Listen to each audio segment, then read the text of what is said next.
morning, everyone. You're listening to Talk Shit Radio on this Thursday morning, August 21st. I welcome you. I'm the only one in the studio today, so we're going to try and do our best to bring you the show the best we can, alone, which is aggravating because I was begged for the position as my co-host. So, whatever. There's only so much of that I'll put up with, too. A lot of stuff going on in the news today.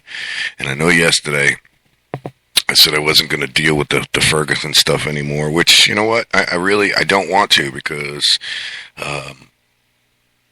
it's they're going to be the reason. And now, you know, I'm not saying that it was false reasons or anything like that, but they are the reason, and that town is going to be the reason why the rest of the nation falls under martial law. That town will be the reason why there are killing in the streets. That town will be the reason that America ends up just like these groups want us to. And it's nothing against you guys. It's nothing against you people out there. That's the way it is. I mean, it's the way politics works. They're going to use your town as an excuse, right? Now, martial law is just the noose is going to be tighter and tighter and tighter until it spreads to the next town and the next town and the next town and the next town and so on and so forth until it's in every one of your living rooms. Every one of you. It's going to be on your front porch. It's going to be in the streets out. Your kids are going to see tanks when we go to school. I mean, it's bullshit. It's bullshit. Listen, I am sympathetic to the cause, okay? But if you people don't wake up and realize what you're doing, well then maybe we should start rethinking where we're dropping these bombs. Sorry, but that's just my opinion. It's like assholes. Everybody's got one. I'm just tired of the shit, man. You know, I'm tired of hearing all the, oh, this one did this and this one did that, and, you know, cops are beating this one, and you know what? It's going on all over the place. It's not just Ferguson. You know why it's so big right now is because it's in the public eye. You know, everybody's watching Ferguson, Missouri. You know, I mean, of course it's going to go on. But don't you think that being there in their face, threatening the officers, all of this kind of shit, don't you think that kind of provokes this whole situation? I mean, really, let's think about it. If you don't point a gun at me, I'm not going to kill you. It's the bottom line, you know. Point a gun at me, I'm going to take your gun from you and kill you with your own gun. Bottom line. Stop the violence. Go to frig home. Stop protesting. Don't give them any reason to do this shit. Stop paying your taxes. You want to freaking screw them? Don't pay your taxes. That'll screw them. That'll screw them all. They won't have a paycheck. The government won't have no course of action. Everybody stop paying your taxes. What are you going to do? Lock up America? It's already the world's biggest prison. Come on. Fences and gates at our borders, armed people at our airports. We can't even go out of this country and come back in this country without, you know, being searched and this and that. We are prisoners, okay? These scumbags over in the Middle East, they got what they wanted. They got what they wanted. They have changed the way America lives, and that's what they wanted. They are getting exactly what they want right now. It's just very frustrating. I'm sorry. Very frustrating. A lot of things going on. And not that I even understand myself, because, you know, I don't know it all. But it's sad. It really is. It's freaking sad. I just don't know what to do, you know. It's a mob mentality. It really is. I don't get why and how, you know, even, and I'm not saying the people of Ferguson are doing the wrong thing. Believe me, you know. I mean, if it happened outside my front door and all of this shit was going on, I'm pretty sure I'd react a little differently too. You know, I'm pretty sure I'd have, excuse me, a different outlook on things, but it's not. It's not here in my front door. But from what I see, from what I read, from what I hear, from what I surmise, from what I put together, Ferguson is going to be the reason why the rest of the nation is, our rights will be suspended. Because like I said, it's just going to fester and it's just going to grow from there. It's going to go from Ferguson to the next town, from that town to the next town, from that town to the next city, from that city to the next state, from that state to the next state, from that state. It's too late because then it's all over America, you know. And you know, think about there's two places in America to where there's really only a few ways in and then a few ways out. Okay. So that's Long Island. So you guys are going to be prisoners. If you don't get out of there, you never get out. And Florida down here because of the way that just it's situated and the way that we have this good old boy mentality and these rednecks are just, you know, dumber than before. And what's really bad is they're so smart they're dumb. You know what I mean? I don't know. I don't get it. Oh, it looks like Joseph has just pulled up in the driveway of the studio. Well, that's good. 7 o'clock in the morning on a Thursday, 8/21. I'm just, I don't know. I just don't get it anymore. I really don't. You know, here we got huge issues going on with so many other things that, I mean, now this one cracks me up, all right? President Obama gives his speech, and he gives his speech, and he threatens ISIS, and then he goes and plays golf. Well, they must be shaking in their boots, I got to tell you, because, you know, he's standing there with his golf, just ridiculous. Drives me up a freaking wall. Yeah, good morning, Joseph. That would be terrifying. Yeah, wouldn't you be terrified of President Obama, you know, threatening you and then going golfing? It depends on the level of, like, psychoticness or what's my word I'm looking for? I'm not sure myself. Psychosis. If somebody is truly effed in the head and they tell you do something and then they go golfing. Yeah. You know, that might scare me, but you got to be that person. Yeah. Yep. And whereas he has the power. I was talking about before you got here how, and not that I'm against what they're doing in Ferguson, all right? Not that I'm against what's going on, but how that's going to be. I didn't watch yesterday. I have no idea what happened. I don't even know either. Oh. I'm just saying because of what I've read in the news and everything that's going on and some of the websites that I belong to and the talk. What's up, buddy? You got no sound? I got no computer. Oh, yeah, I shut you down. I shut everything down in here last night. Okay. I thought it was thunder and lightning. Oh, my God, I didn't even think about that. Yeah. I lose everything. Yeah, well, I mean, I got a hefty surge protector on here, but and then I got a big old lightning rod outside, but I hate taking that chance. Are you cold? Yeah. You're getting sick, aren't you? I might be. You have to be, bro. Yeah, I'm pretty big to be cold. Yeah. You have a good point. Yeah, you have to be getting sick. I'm going to kick Hayden's ass. It's all his fault. Anyway, I was saying that, not that I'm blaming the people of Ferguson, because it's not their fault, all right? It's our government's fault. It's just, and this is their plan. This is exactly what they planned on doing. This whole thing has been staged in Ferguson. They wanted this to happen. So they can declare martial law, because like I was saying before you got here, it's only going to go from that town to the next town, from that town to the next city, from that city to the next city, from that city to the next state, and so on and so forth, until the government has got us so strung up. And that's what they want. That's my belief anyway. You know what I mean? And that's a lot of people's belief out there that Ferguson is the what is the word? Not example, but the gateway drug. Yeah, right. I don't know. Ferguson's going to be like the that's going to be where they set the stage to do this to the whole country. And I mean, like, you know, that like I said, everybody's got assholes. Everybody has an opinion. It's that common. That's what's bothering me, because when I see the press stay in their box, yeah, that sets the precedent. Yeah. That was the word. Maybe. I don't know if that was the word. But that was the word I was thinking of, though. Precedence. Okay. Yeah. That's exactly what I was trying to say, though. Yes, you're right. I mean... It's like a test. Yeah, that's what I'm saying. It's like a test run. Let's see how it goes in this town. Oh, we have the opportunity to declare martial law and bring in military? Let's do it. Let's test it, see how it works, and then we'll... It's not going to work like that. Nah. It's not going to work like that. Go to Kentucky. Go in the mountains of, go in North Carolina. We're all saying, oh, it's one town. Oh, it's not. They deserve it. They're drug dealers. Or, oh, we all make excuses. Or, oh, let's look the other way. It's just one thing. But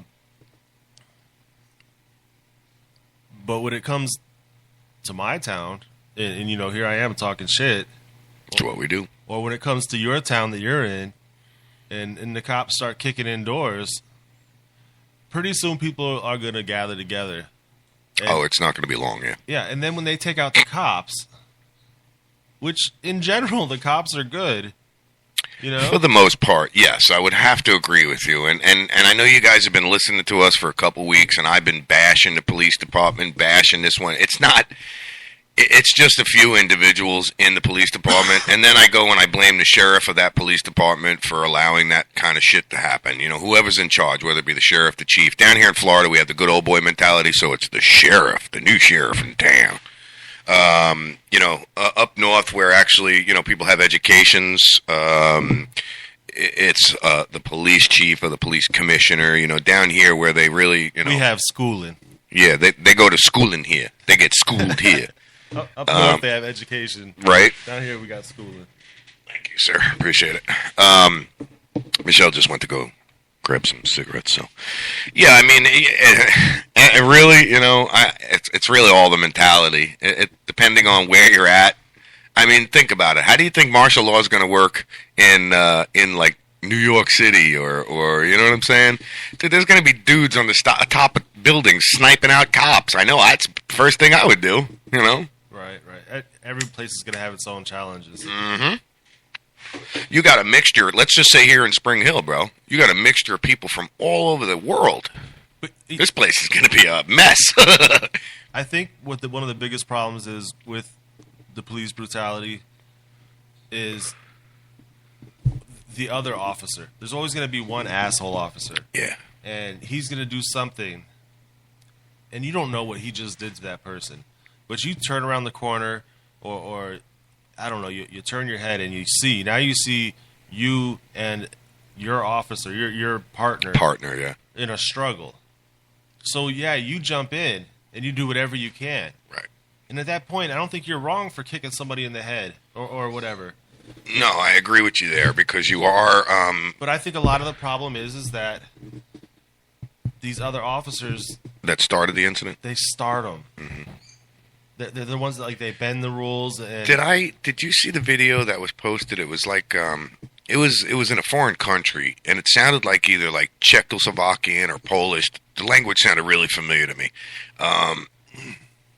There was a soccer game, and something happened where a cop came out, or there was a guy running across the field with a thing, like a banner. And the cops tackled him, and the one cop is jabbing him with his nightstick. Baton. The baton, right. The other cop says, whoa, stop, dude, stop. Out of nowhere, okay, a soccer player comes and kicks that dude in the head. Out. Gone. Next thing you know, there's a riot on the field, and the cops are getting beat down. Right. Because... well, they don't play at soccer games. No, I realize that now. Yeah, and you don't want to get kicked by one of those dudes. This guy's head just went limp, bro. It was full. Down he went. Go ahead, brother. Up. Make a run for it. Yeah, he's definitely sick this morning. He's gagging running out of the studio. Hold on one sec. I'm going to play a song here. Let me go check on him, make sure he's all right, folks. We'll be right back. I'm just going to, I got to go stage it. See, I'm ill prepared. I didn't stage any music this morning. All right, let's listen to some Clinch Fist. I'll be right back. I need to check on him, make sure he's okay. Yeah, we got some kind of cold going around here. It's Hayden's fault. All right, we got some Chameleon from Clinch Fist.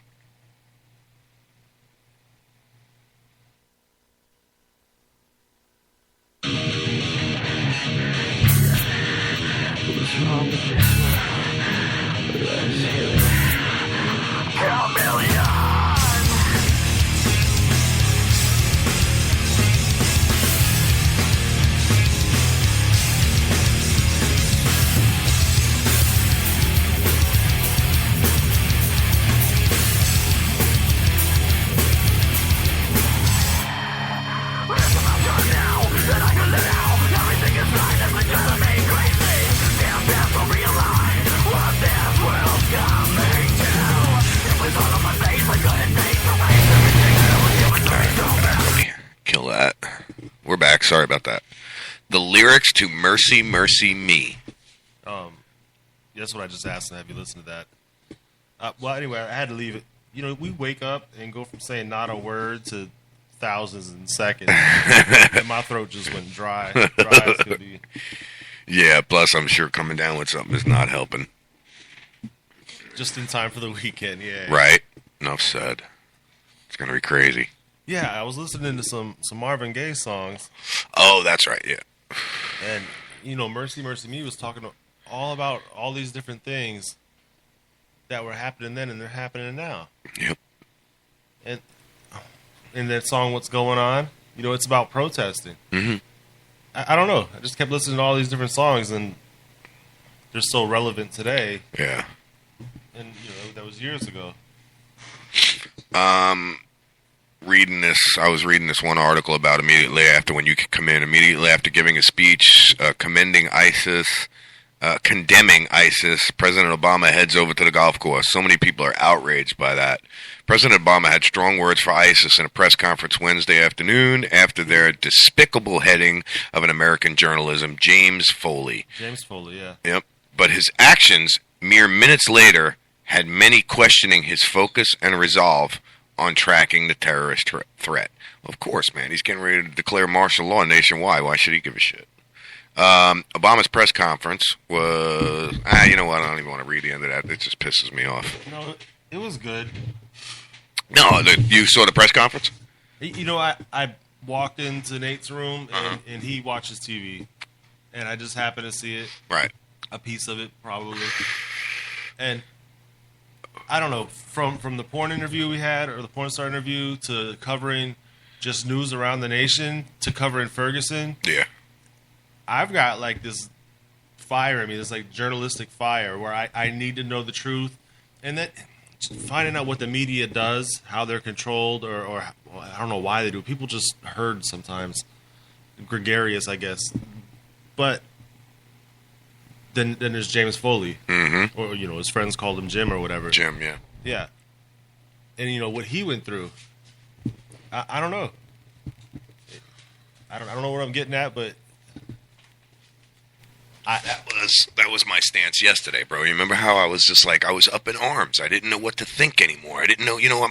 I was on major meltdown mode. Plus, not having any medicine makes me crazy.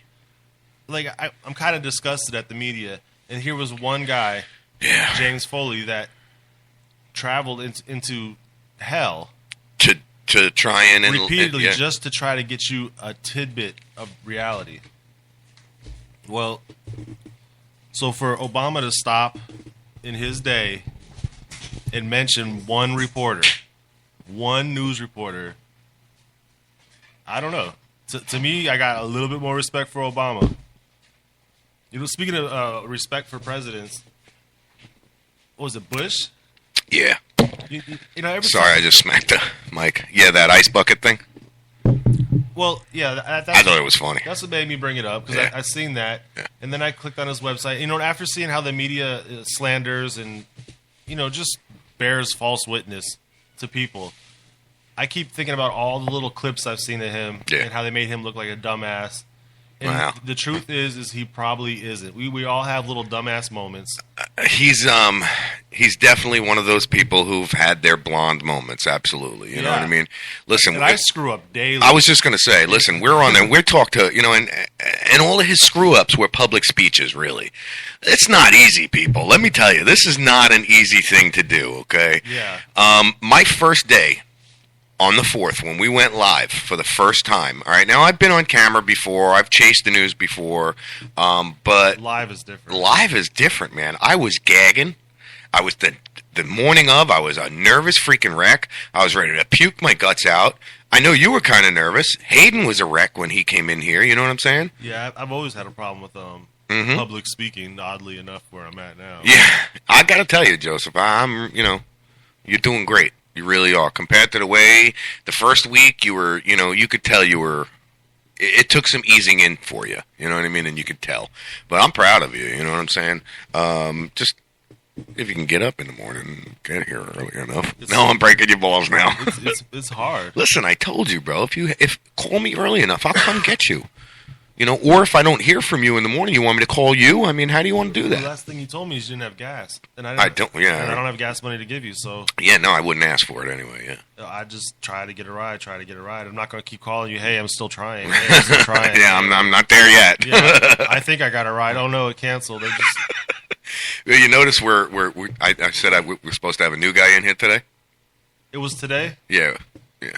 Well, 12:47, he decided to.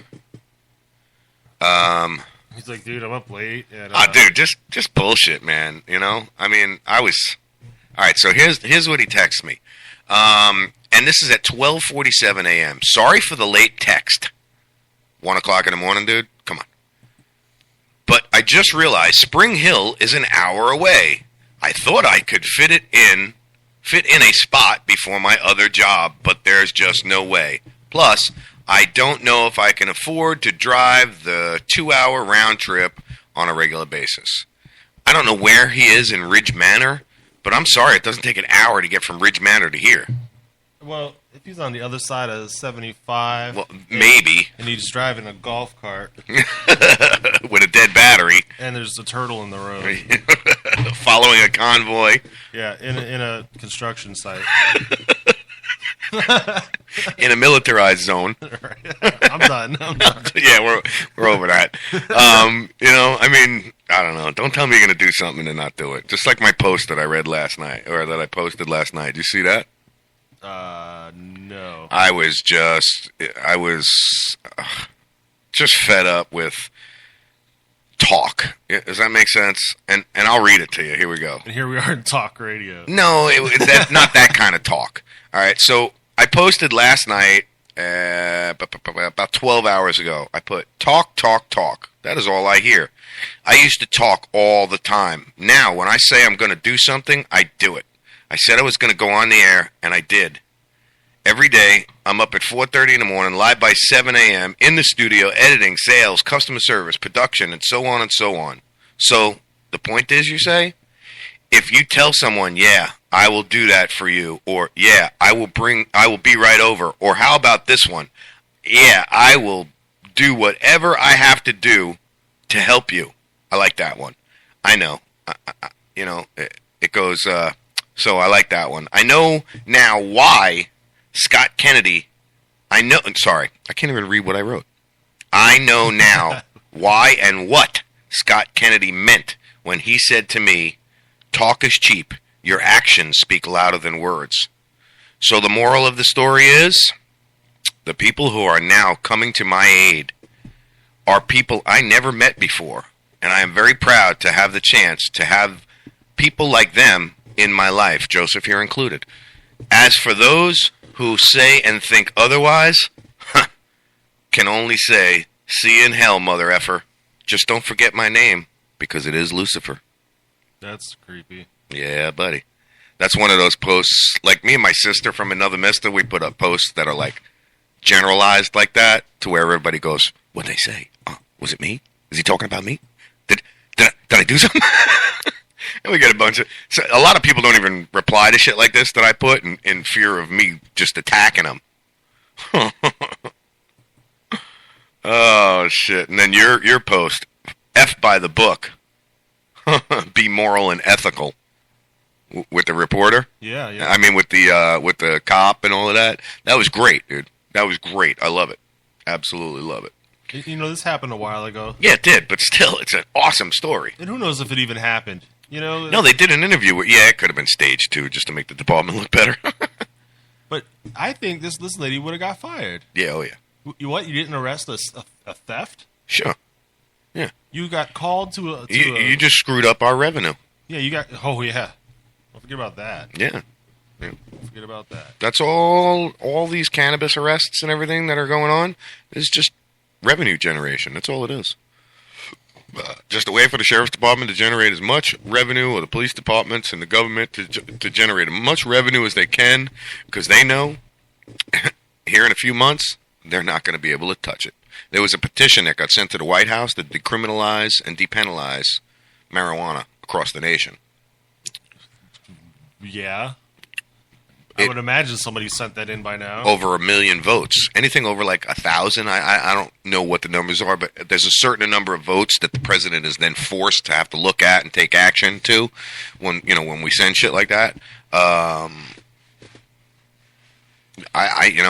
hope it happens because I'm gonna go and just dance in front of the sheriff's department with a joint in my mouth. Yeah, but at the same time, are they doing it just to pacify us right now? It's possible. We don't know. That's the problem. We don't know. The government is hid so many things from the people, all right? Yeah. And see, that's why I think the government is wrong. Right, the way it is right now, this was fine for governing people when there were less people. Now that there's more people, like, okay, let's just say a governor for a state, and I think their limit should be like 2 billion people. Once you get beyond that, you need to like split it into 2 governors, or it needs to be like a something needs to governor, be done, yeah, or like a sub mayor. Right. I think that we should have our own journalists where we can find out what's going on in our little town, our little section of our little town, our suburb, our block, or whatever you want to call it. Right. I think we need a press agent where we can go and say things to, and then a government agent. Well, the sheriff's department has a media officer. Yeah, but she only reports what they want her to report. That's part of the problem. I think a lot of things would be fixed if we had a person to talk to and a person to order things. I think we need civilians in the White House, up the president's ass every day, all day. Analysts in the sheriff's local police departments, civilians, okay, up the sheriff's ass, up the police department's ass, watching every move they make, policing them, police the government. I mean, we the people. Have you ever read the Constitution? No. It means nothing anymore. I heard it's made of hemp. Yeah, it is. It's on parchment paper, yeah. The way it feels now, I just want to roll it up and smoke it. Smoke it, right? I mean, you might as well. That's what they did. Yeah, at this point. That's what it means now. Oh, it's pathetic. I keep getting messed. Go ahead, Joseph. I understood that, like, I'm not like a gun activist, but I'll get to you in a sec, Daisy. But I heard it was they can't take it from us. That was like one of their main rules was that we have to be armed for a government to work. Yeah. Thank you, baby. And if that's what they said, you think it would be an integral part of the other parts. I mean, these men sat around before there was, a reason, not a reason, but before they were paid to, or for moral reasons, they sat in a room for however long. And they thought about it, and they worked it out. And I'm sure that each law complemented the next one. I think we need to get to our roots of our law, and that's what our what's that called? The paper you just said. The Constitution. Yeah. The paper you just said. Yeah, sorry. That thing I want to roll up and smoke. Yeah, I didn't want to say that again. Yeah. What, are you looking for the cat? Did he sneak in? Yeah, well, the door opened. I don't know. He's got me tripping. No, he didn't sneak in. My cat's a little stinker. He's got to be in here up my ass. I mean, literally, bro, if I would let him, he would lay right here on the console. And I'm allergic to cats. Are you? Yeah. I didn't know that. Yeah. And then then the cords, there's wires and stuff. Not that he's playing with them. Yeah, but still, that's all I need is for his clumsy ass to come running through here and rip something out. Yes, he does. The dog's worse. The dog is worse. All right, so I won't read that. I won't read out loud what Daisy private messaged me, but hey, can you guys add me to your private message? I want to be in the know. No, it's personal. Yeah, but we're on the radio live. Yeah, I know. That's why I'm not reading it. That's her fault. She knows what we're doing. She was just saying that, calm down. She goes, shh. She just messaged me, shh.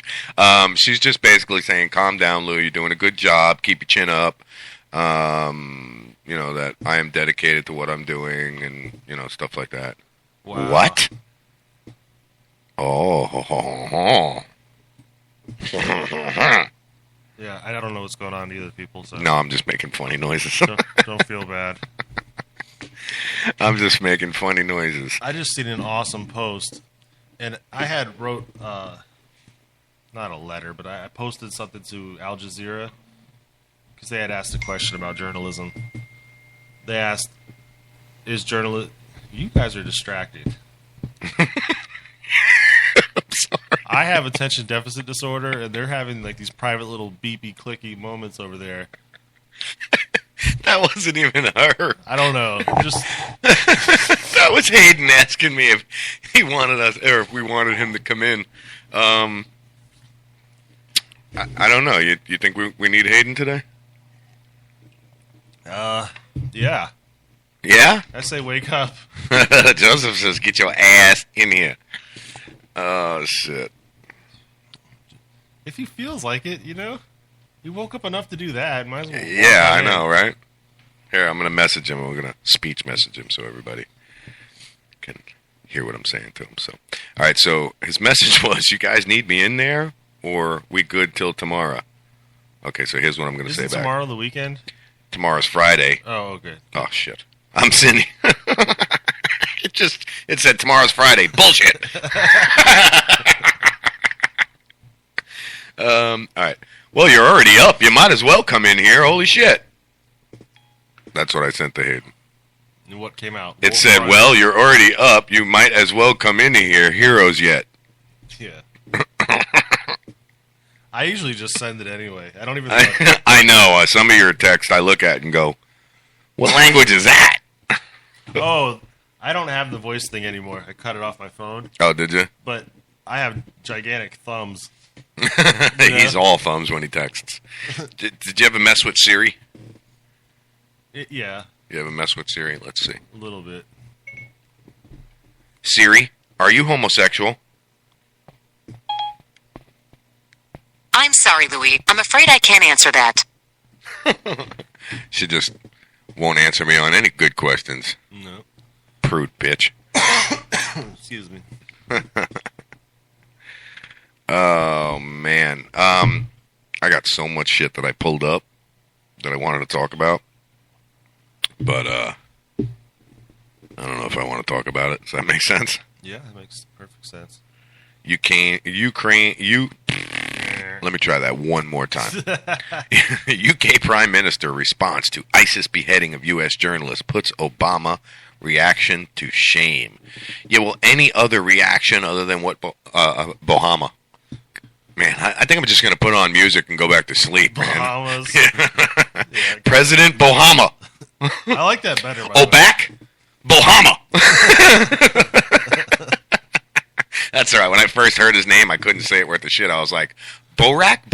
What the hell is it? What are we saying? All I could keep saying was Bin Laden or Bin Laden. Yeah. I know. I said that so many times. President Bin Laden. Obama Bin Laden. Obama Bin Laden. I don't know why. I couldn't get it right. I'm like, are you sure?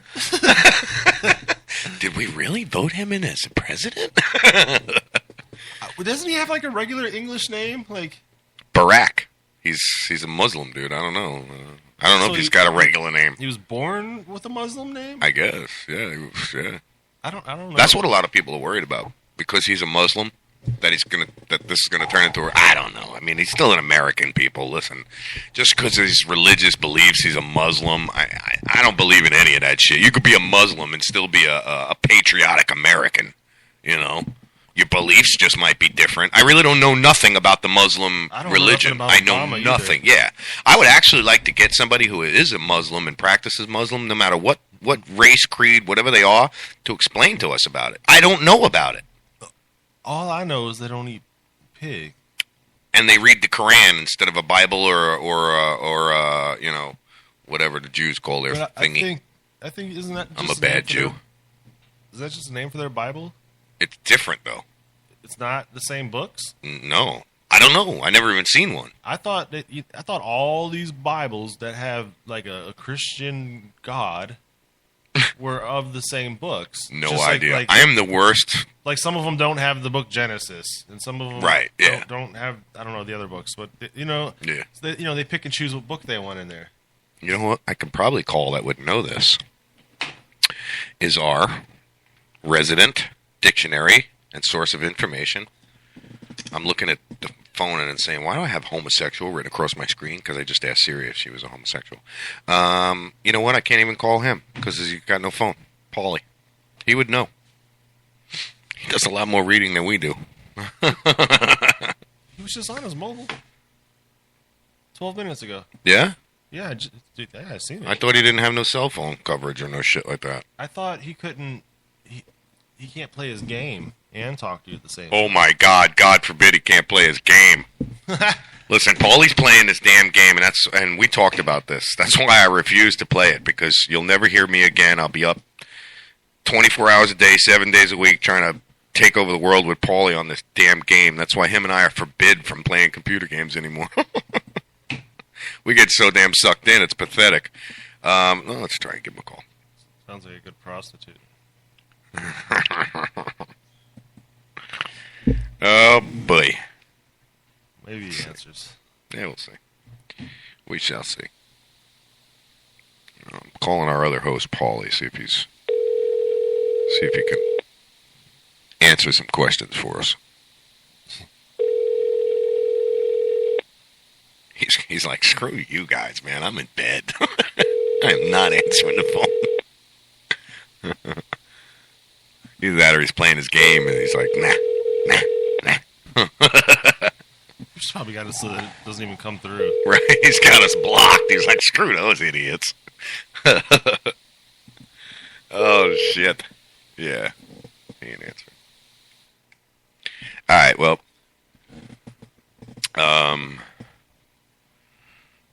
Yeah. Wow. Look at that. Did you see what Mitch said? What? Glad they caught him. Who? Don't know the whole story. Should have kept my mouth shut till I read it. I don't know the whole story, and I should have kept my mouth shut before I read it. They heard gunshots by USF. Really? They're going to throw a commercial up on me? I was in the middle of reading that. What, those pop-ups? Yeah. I hate them damn things. You can't even block them anymore the way that they do it. All right, so I'm just going to read it because that will kill some time. In Tampa, according to Fox 13, the Tampa Police Department has called on their bomb squad after finding several weapons inside an SUV near University of South Florida. According to preliminary information from Tampa Police Department, a National Guardsman identified as 29-year-old Clay Sidney Allred of North Carolina fired an AK-47 several times outside of the mobile gas station at North 30th Street and East Fowler Avenue after getting into an argument with a man inside the store. Well, that's understandable. Yeah. Police said Allred shouted ethnic slurs at the man. Okay. Again, understandable. Who then asked him to leave. Allred then got into his red Jeep Wrangler. His name's Allred, and he's driving an All red. Anyway. Pulled out of his parking space, stopped to fire shots, and took off. Short time later, an officer pulled Allred over near Fletcher Avenue and Magnolia Drive. The officer arrested him and called for backup after finding several weapons and military gear inside his vehicle. Dude, did you see how much shit they found? The bomb squad was called to identify all of the weapons.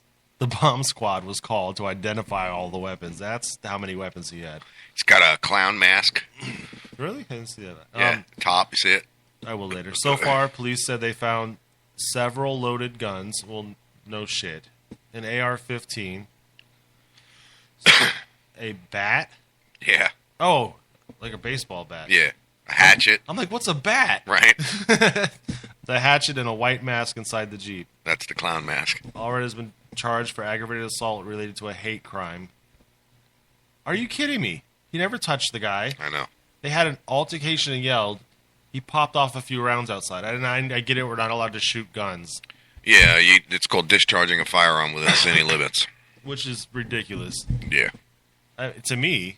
I mean, we shouldn't be shooting at each other, but... No, I agree with you. But like 4th of July, everywhere I've ever been, we pop them off. Yeah, but, I mean, what goes up must come down.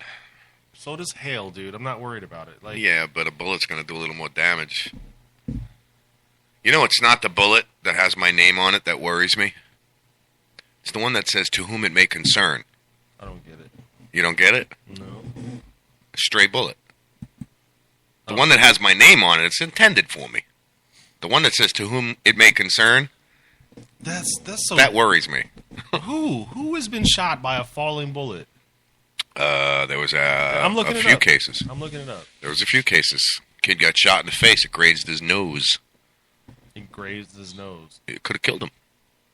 Could have went down into I his head. guess if somebody was staring at the sun and a bullet fell in their eye. If you were walking down the road and me, like a jamoke, took my gun at a 30-something degree angle, popped it in the air, the bullet's going to go up as far as it can, then it's going to come down. Whoever's in that trajectory is getting hit. That's why they don't want that to happen. But it slows down before it comes back Doesn't down. matter. It actually accelerates. What? Yeah. Faster than being shot. On its way down, yeah, I believe it'll accelerate. Yeah. No, there's a critical It'll speed. but it loses all of that on its travel, and then it gets to that crescent, Okay, the apex. and then it drops. So then it'll speed back up because it loses all of its. Yeah, but there's a thing called terminal velocity. It can't go any faster than There's another word too. than the rate of falling. Yeah, no, I know. There's another word that kind of what is it? It can't. No matter what the object is, there's No, I read this whole thing. It was a whole scientific study about the inertia and all of this crap that happens with a bullet and when it's out of the gun and how it happens. It may not go faster than when it came out of the barrel, but once it gets to that point and it loses all its velocity from the gun, it gets to the peak and now it's coming down. right? It gains its own velocity, which is still enough to penetrate skin. But it can't gain all of its velocity back. No, that's not the point, though. Any velocity it has, all right, it's going to come down and it's going to kill somebody. No, man, it's like dropping a rock off of a roof. Yeah. 12-foot roof, you drop a rock on somebody's head, it's going to leave a knot. A knot, yeah, but it's not going to kill nobody. How high up do you think a bullet's going to go? Well, sure, it goes up high, but it's- bullets are tiny, people. They are really tiny. I know you see the casing and the gunpowder, but the actual bullets, The head, right. they're minuscule. It'll kill you. It's like taking a penny and sticking your arm out off the Empire State Building, Yeah. which is you can't do anymore, and then dropping it. All right. It'll go through the concrete by the time it hits the ground. Really? Yes. Absolutely. Now you take... No, see, I got to look at all this shit. Yeah. Yep. Pennies Yeah. off Empire.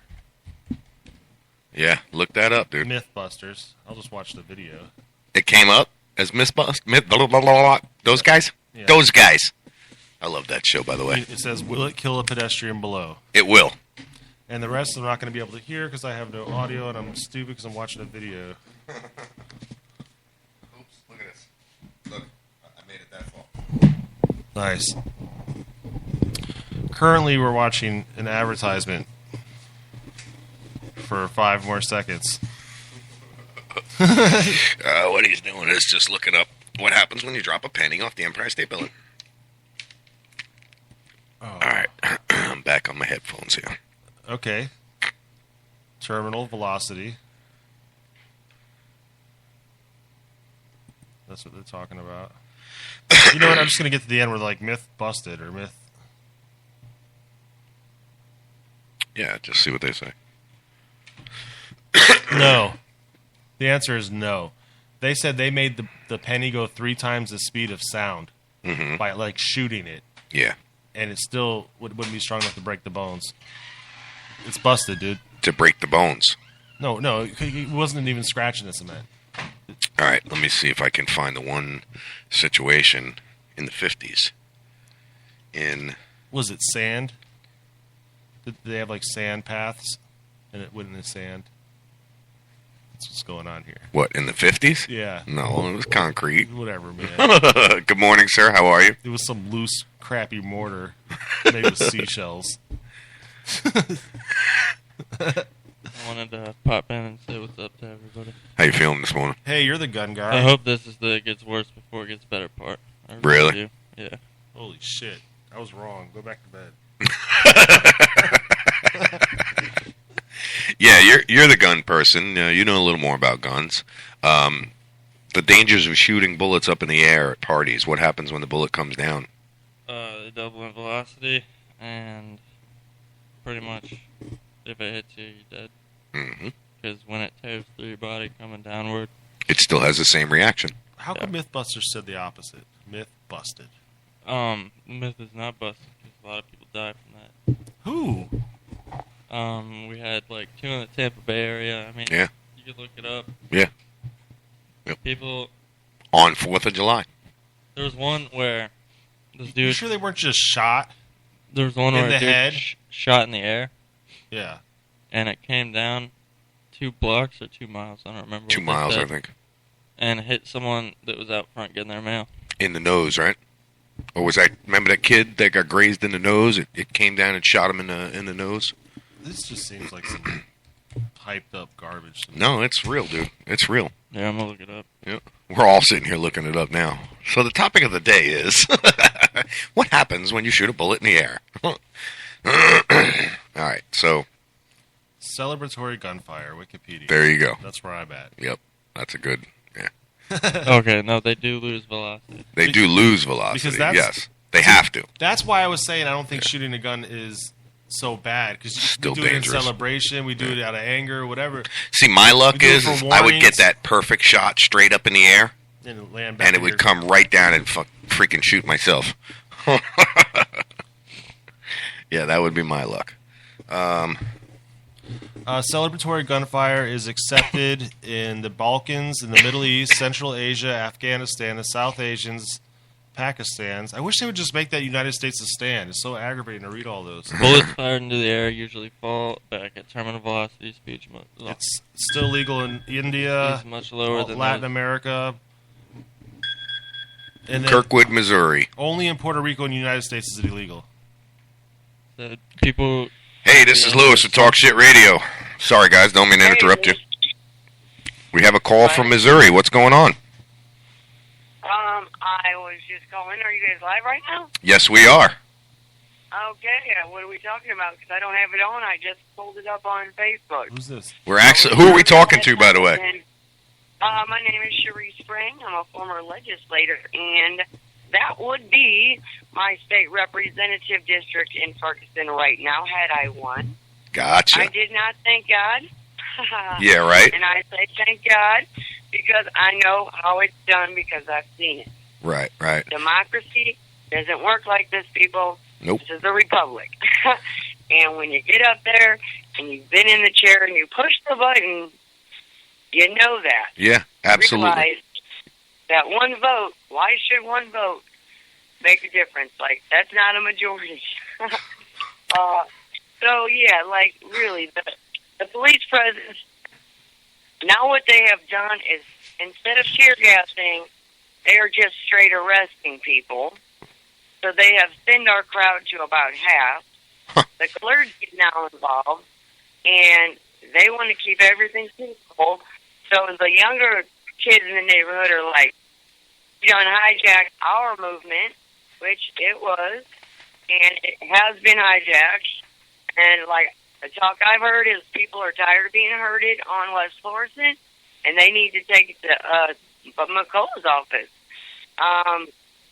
In fact, St. Mark's Church was hit yesterday. That is a safe place on Chambers Road near Ferguson. Tommy Pearson is the reverend there. He's also a state rep.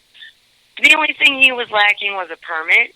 There was no reason to go in there when there were children present, escaping a police presence. Yeah, they went in there. They went in there SWAT style and raided the place, didn't they? You know, I'm not sure. I got there afterwards. I haven't looked at the footage that they did of the press conference afterward yet, because I went straight down to West Florissant because it was getting late and we didn't know what was going to happen, because I just kind of been helping with my shies and protests because this community was not ready for tear gas. The last thing I heard was that the Ferguson police surrounded the building and some other police force went in and confiscated everything. But I don't see why you need a permit to send supplies to somebody, especially a church. Yeah, that's a little crazy. Right, well, yeah, they did confiscate stuff, but from what I understood, it was dealt with, because that's not even in Ferguson. That's actually unincorporated St. Louis County, because St. Louis works like this. county. It's, anyway, not city. In the city, there's wars. It's just a big city. Right. In the county, there's all of St. Louis County, and this is North County. This is the predominantly poor black area of St. Louis County. And there are 90 municipalities, 91, I think, in St. Louis County. Well, check this. 72 are in North County. Okay, so that's 72 different police departments. But there are pockets in North County that have never been chartered and are completely unincorporated. And so basically, it's there rural, are it's a rural area. No, it's suburban. Okay. Okay, but like it's all divided with these little municipalities like Calverton Park. I live in Fullerton, on the border of Calverton. Calverton's a city of 1,800 people, and in 2013, somehow, a city of 1,800 people acquired 3 brand new vehicles. Well, I'm going to tell you how. Because I sit out here, I live on Fullerton Road, the main road. Right here. I see them pull people over every night. Every day in front of my house. I have to watch just so people don't get harassed. And you go to court, 98% of the people there are brown or black. And there are not that many brown or black people driving up and down this road. That they're all, I'm telling you, this goes on in every municipality. It is not just Ferguson. It is a North County thing. It's racial and socioeconomic because we have a safe zone running through Highway 70. Where's that safe zone? All through North County. Stops at the city-county line. There's no safe zone on Highway 40 or 44 and 270, which, at 44 and 270, that's a very unsafe exit. And a very unsafe area right through there because it's like very, very many highways merge right there. What exactly is a safe zone?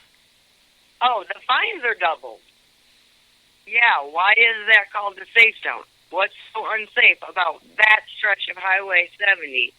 As far as 70 goes throughout the country, for that matter, but it's all in North County, and the fines are doubled. So look, North County is paying the burden of taxes for St. Louis County, and then those taxes are now being used against us and have been through these police departments and St. Louis County. Well, that wouldn't be a tax. That'd be a fee or a fine.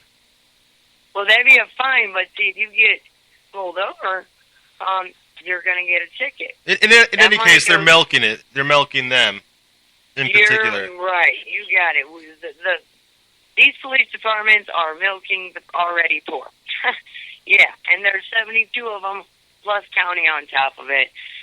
And it's just like, I didn't used to believe in the city-county merger, but when the Metro came and was actually, that's the city police, St. Louis Metro, I was like, you know what? I don't think I've ever been happier to see Metro patrolling over county.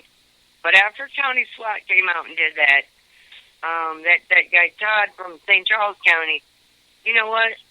One thing, all the racists from North County who got a little bit of money, they all moved across the bridge to St. Charles County too. So trust me, this is how things went here. For years, I've been watching this evolve. And then you got gentrification because if you've looked at this area, they're rebuilding from... What is gentrification? I really don't know. Well, gentrification is taking an area that one would call blighted because of white flight or just, stuff happens. People leave the community, but it's basically white flight in this area. And businesses leaving. We have a lot of vacos and abandoned businesses. So on West Florissant Avenue, you are between 270 and Lucas and Hunt. You're between, okay, let's just use that radius is what we're doing. And so about how far is that? You got to remember, I'm not familiar with the town. Right, it's a couple miles, maybe 4.5, 5. Okay, so within these miles, what's going on? Yeah, so you got at 270 and West Florissant, they're building The new Walmart was rebuilt to include a store, groceries. They built a new Quick Trip, which a Quick Trip that was burned down, they were going to close anyway. So it wasn't like a real tragedy. And then at the other end, at Lucas and Hunt, you've got the same thing. It used to be Northland. It went totally vacant. They tore it down and built a brand new Schnucks, a brand new Target. They are moving in from each end. And if you look at it from that standpoint, this area this is right in the middle of this gentrification from each end. And it would be the perfect opportunity for the community because that is Ferguson over there. But it's enclosed between St. Louis County on one end, St. Louis County, or Delaware on the other. So this is a real small part of Ferguson, but it is the most predominantly black part and poor part of Ferguson. So how does this affect everything? I don't understand. That's why what? They've kept the protest over there. And people are starting to say, you know what? We're tired of being herded. We need to be down at the Justice Center. Oh yeah, I've noticed that. Every time that they try to get somewhere, they block off the roads. Yes. And they do it to the media, too. Yep. And why do you think they do that again? Right there. What'd you say? And why do you think they block people from moving the protest? Because the business district of Ferguson is on Florissant Road, or what we call north-south Florissant, which is just a road down and exit down, basically, or two off. Well, it's just a little bit down the way, but it's not the same road, and they do not connect. They are two separate roads.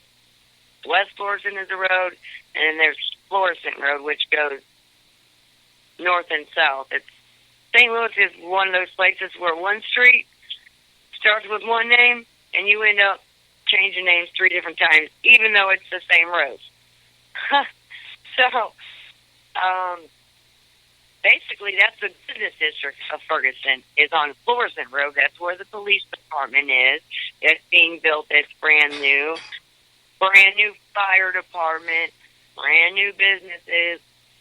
If you want to take the tax money away from the people using it against you, be in the business district, because those people won't come out if there's a group of protesters that are predominantly black there. What? He was saying that's why he says stop paying your taxes. Yeah, it's like, stop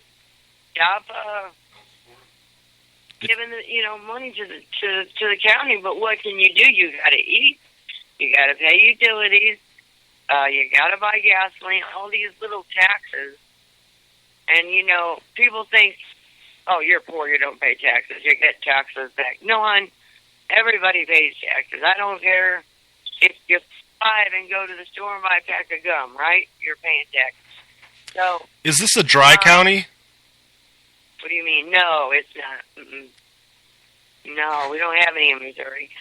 I think Arkansas still does that. I'm not 100%, but no, it's not a dry county at all. It's just like we have all those municipalities. So we have 72 police departments. They're in a small area, a predominantly poor and black area. And yes, a black man is 8 times more likely to be shot by the police.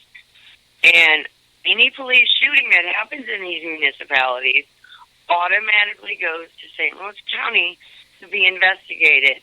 Well, look at McCullough's record on anybody being prosecuted for police misconduct. Look at his record. And where can I find sorry, that? McCullough, but you are wrong here. I used to be kind of okay with McCullough till this, but no, his record is terrible on this. And he could have charged. I was just asked to ask you, do you think that this is setting the stage for martial law across the country? I certainly do, because I've also heard Asymmetric Solutions has now been hired by who? I don't know, but why? If you look up Asymmetric, I'm sorry. There's I must be very ignorant because I don't even know what asymmetrical solutions are. Well, I had to look it up myself yesterday. They're kind of like a Blackwater company. They teach civilians and police forces super militarized tactics. Like, they use real life situations to practice in. So, some people want to believe that this may be an actual live exercise. I don't know. You tell me. I have never seen state officials hand everything off to the feds so quick in my life. See, it looks the opposite to me because I see all the regular, police there, like the Ferguson police and I don't know, state troopers, county police. It's still under the command of the state patrol. The troopers are there. I mean, the National Guard are there. We call them the troopers. The National Guard are there to protect the police only. They are not there to protect the protesters. In fact, there is nobody there protecting us but ourselves. I was so upset. I was watching the other night, and I was wondering why the military doesn't show up and just stand on the side with the people and take out these damn cops. No, they won't. They're there to protect. I know they won't. That's how.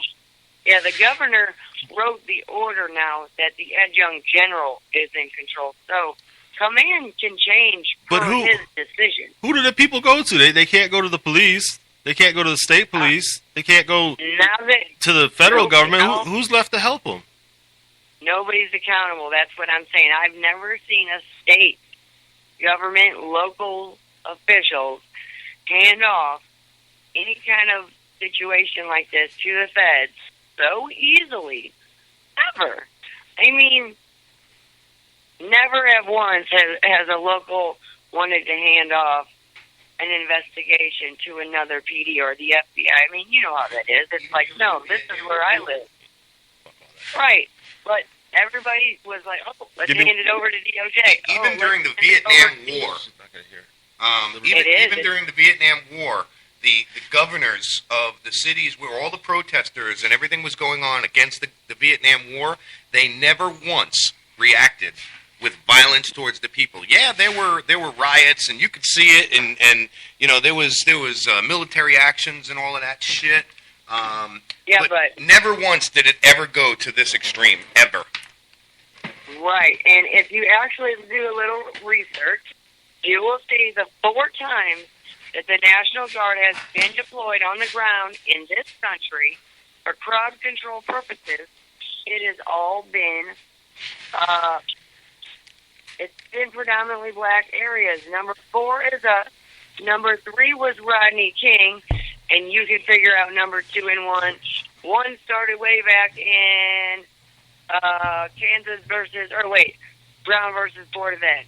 Or, you know what I'm talking about. I can't get the thing out right now. My brain is half frazzled. I'm doing the best I can. Oh, I know. It's kind of early there, right? I don't know how many days now. But, yeah, it was when they tried to keep the National Guard from allowing the first 2 black students to attend a white school. It was Forrest Gump that put a stop to that, remember? Come on, I'm just kidding. That was funny. You got me there. Yeah, but no, so look at that. And that's a little bit disturbing to me that, well, it isn't, because I know that it's not a black-white thing, but it is, but it ain't. It's a multifaceted issue if you really look at it. Yep. But it could set the stage for martial law, yes. All across the country, absolutely. It kind of freaks you out because some people, like Alex Jones, like to say, well, what if Ebola's in those tear gas cans? And we don't know that. Everybody down there's inhaled that. Look, Ebola takes 21 days before you get symptoms. We won't know for another 10 days here if anybody's got anything. So, and once you find out, it's too late. Yeah. So I'm like, could that be a way to mass exterminate? It certainly could. I don't know anymore. Like I said, I've been on both sides. I've lived in that area, actually behind the apartments in St. Louis County, my whole life until I moved over here about 8 years ago. So I've never seen this in my life. When I was down there last night with a friend, she was like, "Hon, my husband did 7 tours in Afghanistan. He brought stuff back. He was not this well armed. His body armor, his everything. He didn't have this kind of protection in Iraq or Afghanistan. I mean, so why do police have it? Yeah. Again, it's hot out there. You know what I mean?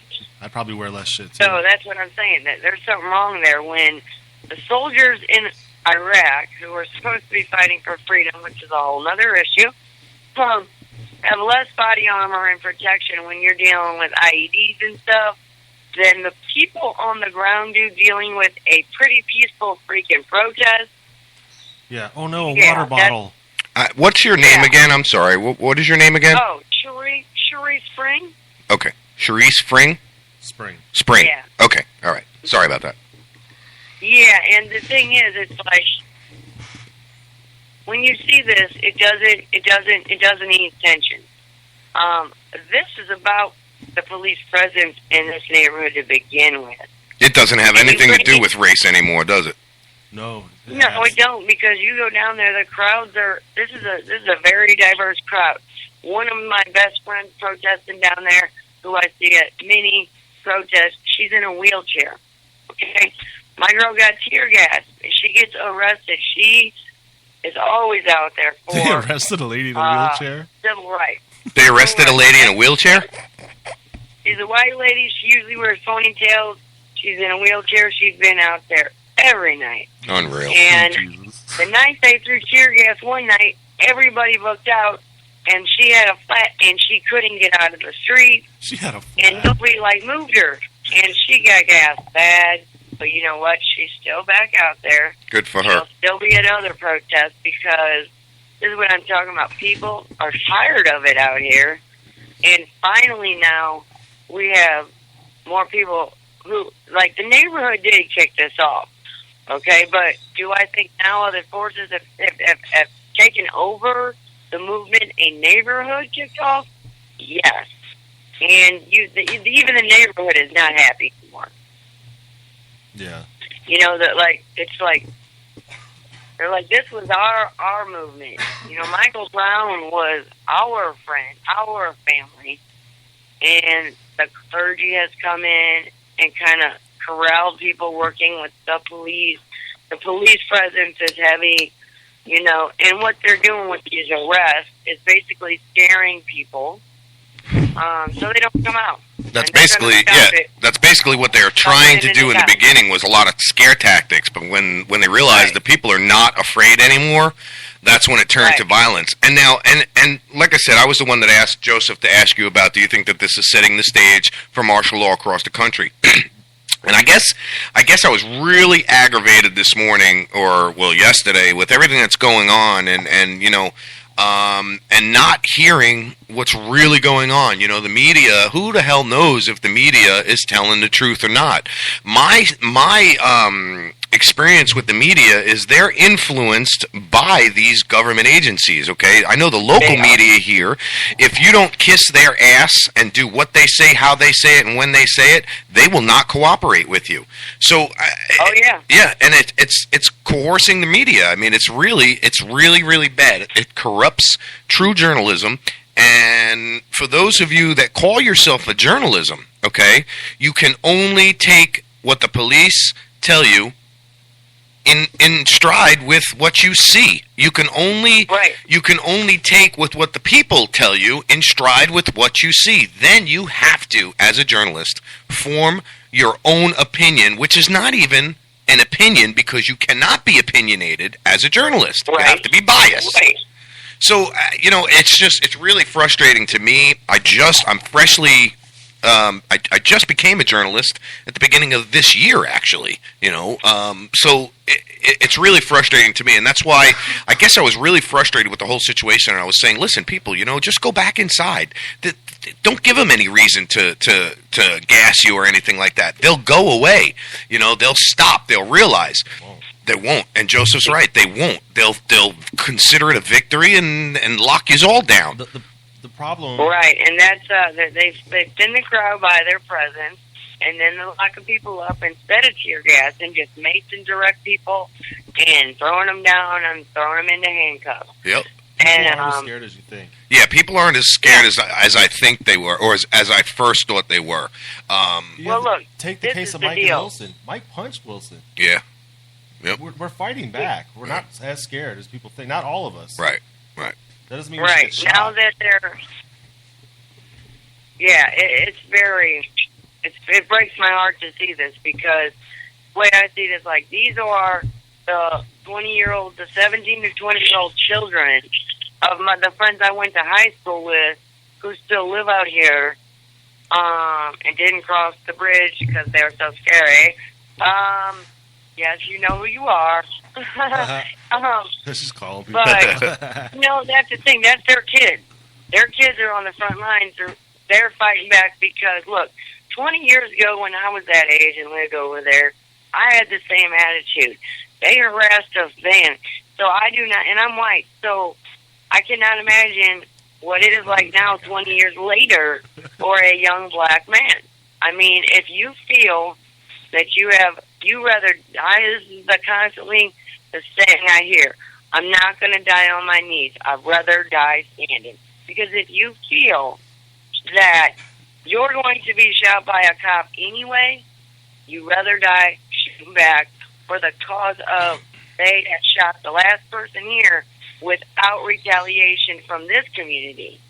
You know, and that means like you don't see a future but that for yourself. You're willing to die now. Yep.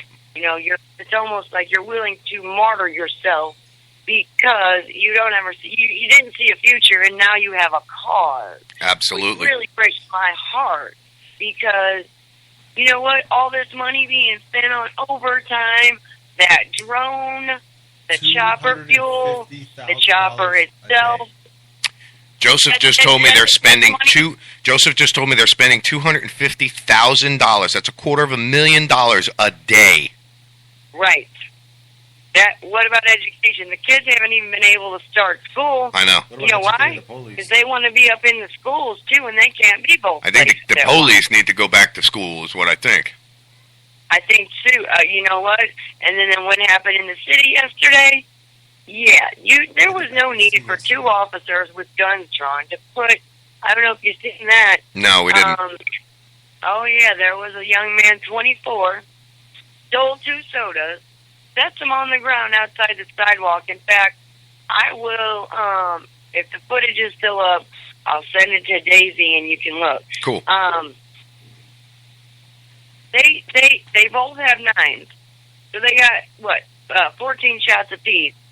And there's one kid with a possible knife that you can't even see in the video. Because the story they released, and this is a bystander video, okay? It's totally different. He didn't wield the knife at them. He jumped up on a ledge and was like, go ahead and shoot me. Go ahead and shoot me. I did see that. Apparently, though, he was either high or mentally ill. And they shot the shit out of him. And I mean, like, I couldn't even count the bullets because 2 guns are going off. Did you ever see the movie Red Dawn? Yeah. It's coming to that.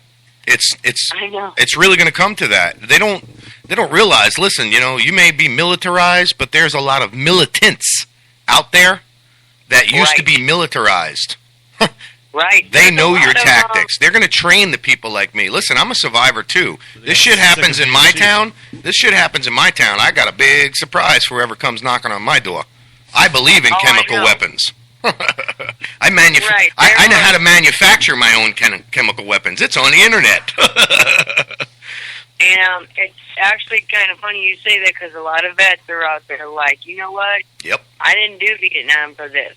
Exactly. I didn't fight for our country to fight us. And I guess that's what really pisses me off. And that's why... It does me too. Yeah, that's why, you know, I say, and there's a lot of people that are going to sit there and say, oh, well, it's easy for you to sit behind a microphone and say that. But I say it's time to fight back. Fight fire with fire. Okay, show them we're not afraid. Let's start killing the cops like they're killing us. You know? Well, you know, and I'm not trying to advocate violence. No, neither am I. I understand that. I understand why one would feel that way. Absolutely. When your neighborhood is occupied. Look, when Tibetans It's long come enough. stand in solidarity long. with you, you know this is an occupation. Mm-hmm. When so many tweets are coming out of Gaza telling people how to protect themselves, you know this is an occupation. Yep. Yep. And And they- what it do you is. think? What do you think? How disgraceful was it of President Obama's? And I know this really doesn't have much to do with what's going on in your town, but this has to do with ISIS and the speech that he Oh, gave, yeah. and he threatened ISIS, and then he went and played golf. Dude, go to the Pentagon, start dropping bombs, man. Look, Obama, when he first ran, he would look directly in the camera, and he had passion in his voice. Yeah. He did not look in the camera anymore. Nope. He is like, I hope this Bold-faced is lies. so freaking quick. He's gotten so gray. He got bullied. I used to be a supporter, but after some didn't of bring the his boys with him. legislation That's his problem. he Yeah. has allowed Can't to stand the one pass up there. in the name of Homeland Security and stuff, Right. it's like, no. This is what I learned about politics. Democrats and Republicans get funded so they can get reelected. They might be two separate parties, and the Tea Party we'll throw in there. Daisy just But those messaged me. funders- Daisy just messaged me and said, no, he cannot look at the people no more. But that's because he's ashamed.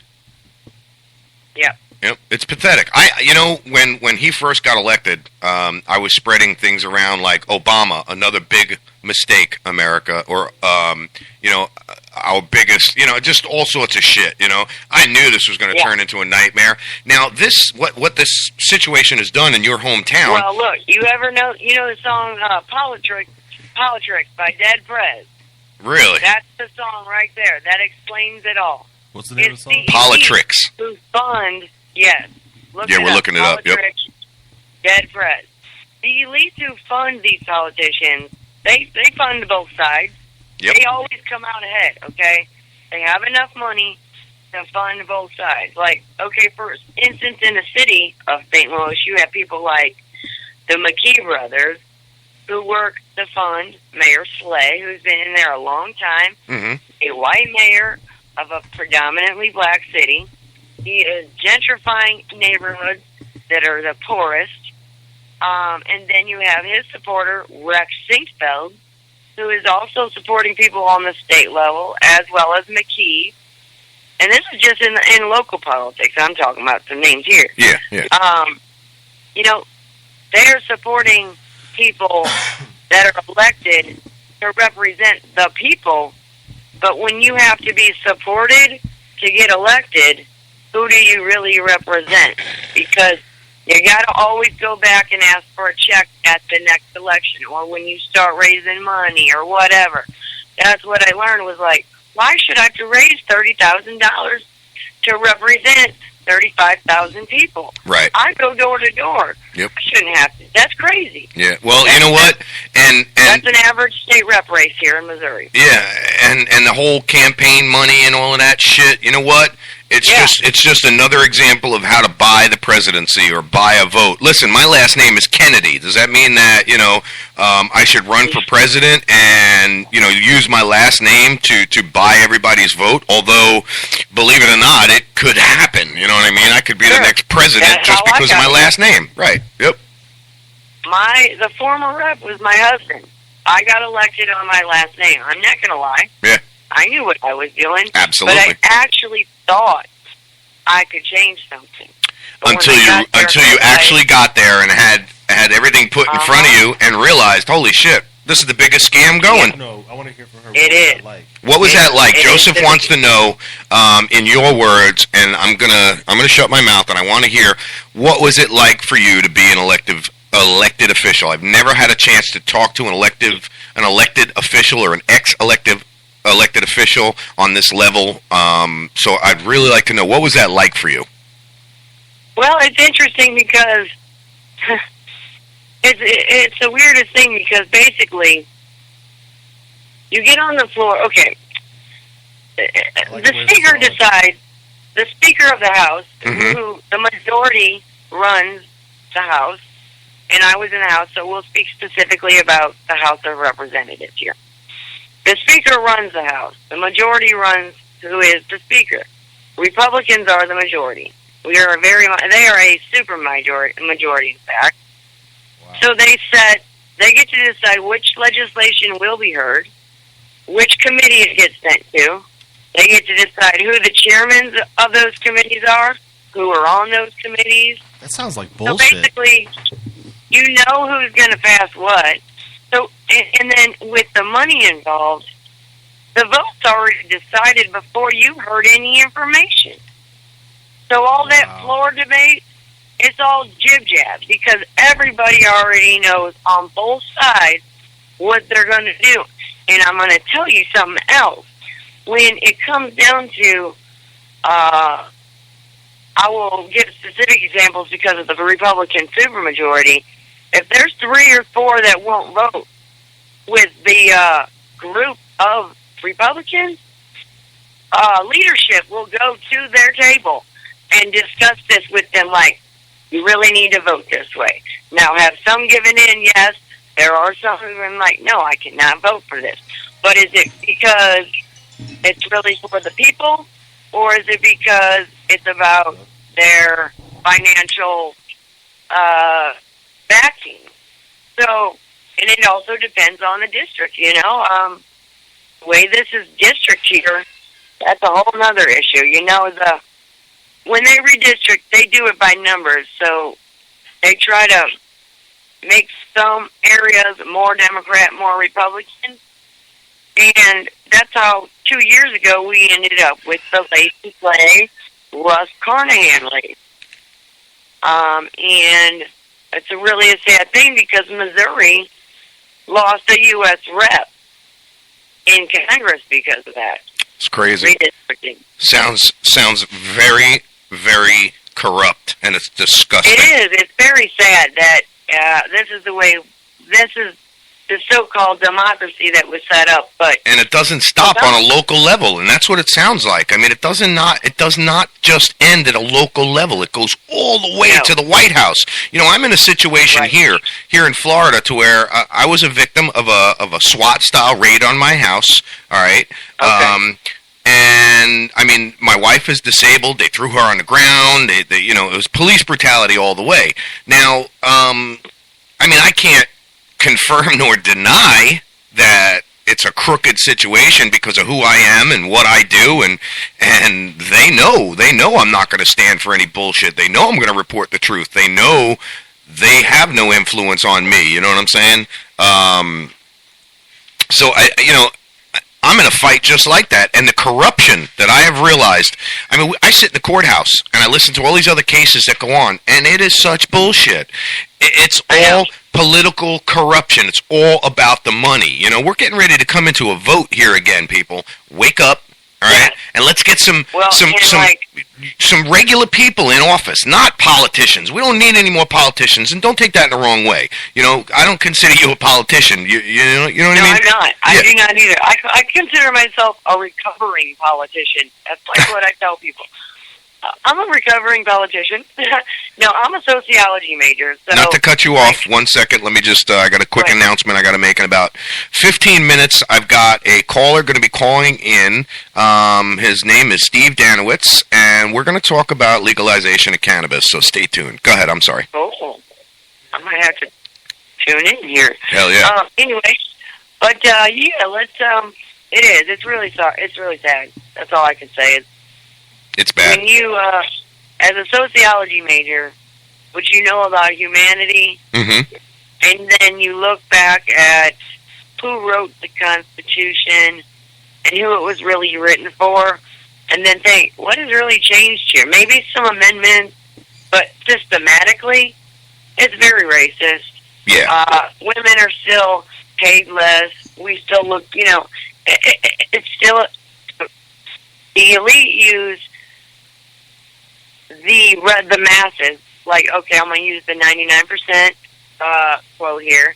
The 1%, they take the 99% of us and keep us spinning in circles, divided by race, by gender, by sexual preference, by religion, by rural, suburban, urban. Which, doesn't that go back to the whole gentrification thing? Socioeconomic status. Yeah. Yes. Because if the 99% actually united, we would have the power. And that's what the people need to understand. And you just But said, we're too busy trying to survive out here. I know, and that's the shame of it. Yes, exactly. You're taking the words right out of my mouth. It's like we're on the same page here. That's what the people understand, or need to understand, okay? When the people get tired of all of this and they decide, okay, we're going to take power back, guess what? There's going to be blood on the street. There's going to be civil war. It's going to happen. If this keeps going the way it is, this is America. We are not going to stand for our government, okay? The greatest nation in the world, a free country, to let us not be free. Listen, 9/11 and all of that shit that went on, what? Yeah. The result of all of that is this. This is what they wanted. Yes. This is exactly what they wanted. And it is. And you know what? When journalists can go into Iraq and report freely amongst a war zone at their own risk, but in America, on American soil, are contained to an area for their safety. Yeah. What is that? Yeah. That is crazy. Yes, it is. Yes, it is. We're spreading democracy, yet we don't even have a democracy on this country right here. You know, you can't spread something you don't have, so that's BS. Yep, absolutely. So listen, that's all I'm going to say for today. But look, I'm going to keep in touch with you. Please do. I'll be back because I just seen this morning. I was up. I'm like, I'm going to call it. So anytime. And actually, I would like to give this number to a reporter friend who live streams. Absolutely. It's Argus newspaper. Yep, we've been following him. You have? Yes. Mustafa, yes. Mustafa knows, too. Like, he's been here, too, in St. Louis for years. The Argus, the very old paper, I think it's the first black-owned and only still black-owned newspaper. And give him our number, tell him to call in. We'd be more than happy to put him on the air and let him report the real news. He was the guy live streaming who got threatened with the gun, and it made the Washington Post. Yep. Yes. I would have told him to shoot me. So I will definitely give him your number, Louis. Absolutely. It was great talking with you. Thank you. I appreciate the phone call, and I hope to hear from you again. Yeah, I definitely will. We'll stay in touch. As long as we keep fighting, they can't stop us. And absolutely. Be moved. Listen. And the community already said it. What's that man's name? They know it. They want to move it. So what's Argus's name? What's the guy's name from Argus again? Oh, Mustafa. Mustafa. Yeah, Joseph just wanted to know. All right, great. Listen, I really appreciate the call, and you keep up the fight, keep doing what you're doing. Try to stay safe. You know, when you hear gunshots, just get to the ground. You know, that's the best thing you can do.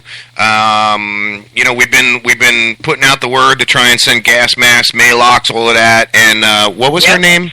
The girl. Alice in Wonderland. Yeah, we've been liaison back and forth with her. So we're trying to get our listeners to send as much as they can. As much as money would be needed out there right now, I think there's more important things that are needed right now for your own protection. We've got some more people on the ground. Amnesty's out there. Yeah. Amnesty International. And why is Amnesty International in America? It's the first time ever in America. Joseph said this is their first time ever in America. Yeah. Well, that's crazy, right? Yeah, especially Amnesty America is to defend the civil rights of humans all over the world. This is a human rights violation. Absolutely. I would agree. Absolutely. It was great talking to you. Thank you for the call. Like I said, please be safe. And if you see Mustafa? No, not well. If you see him, tell him to give us a call and also to be safe and don't take no shit from anyone. Yes, and if you see Alice, tell her we're behind her and to give us a call anytime. Wait. Yes, I will. Wait. And I will be going. Hold on, Joseph's got one more thing to say. Joseph's got something else to say.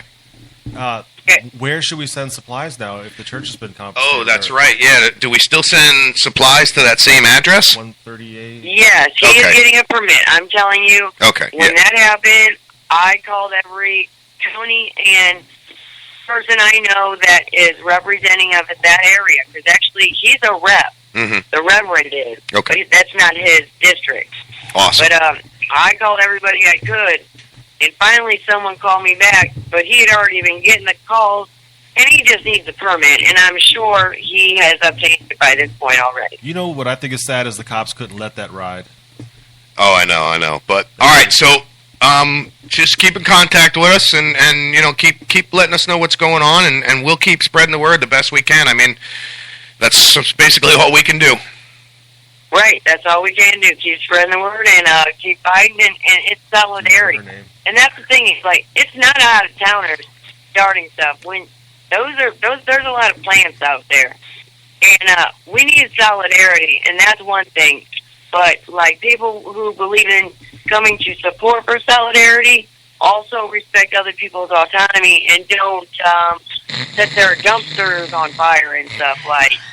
So there's a lot of people out there who are here, but they're not really here for that, and I'm not even sure they're not paid to be here. So, Yep. Very confusing right now. Very confusing. I hear you. All right, well, we got to go, and I appreciate your call. And, just give us a call later or tomorrow. Sounds great. You take care, Louis. All right, you too. Bye-bye. Bye-bye. There you go. You have it, folks.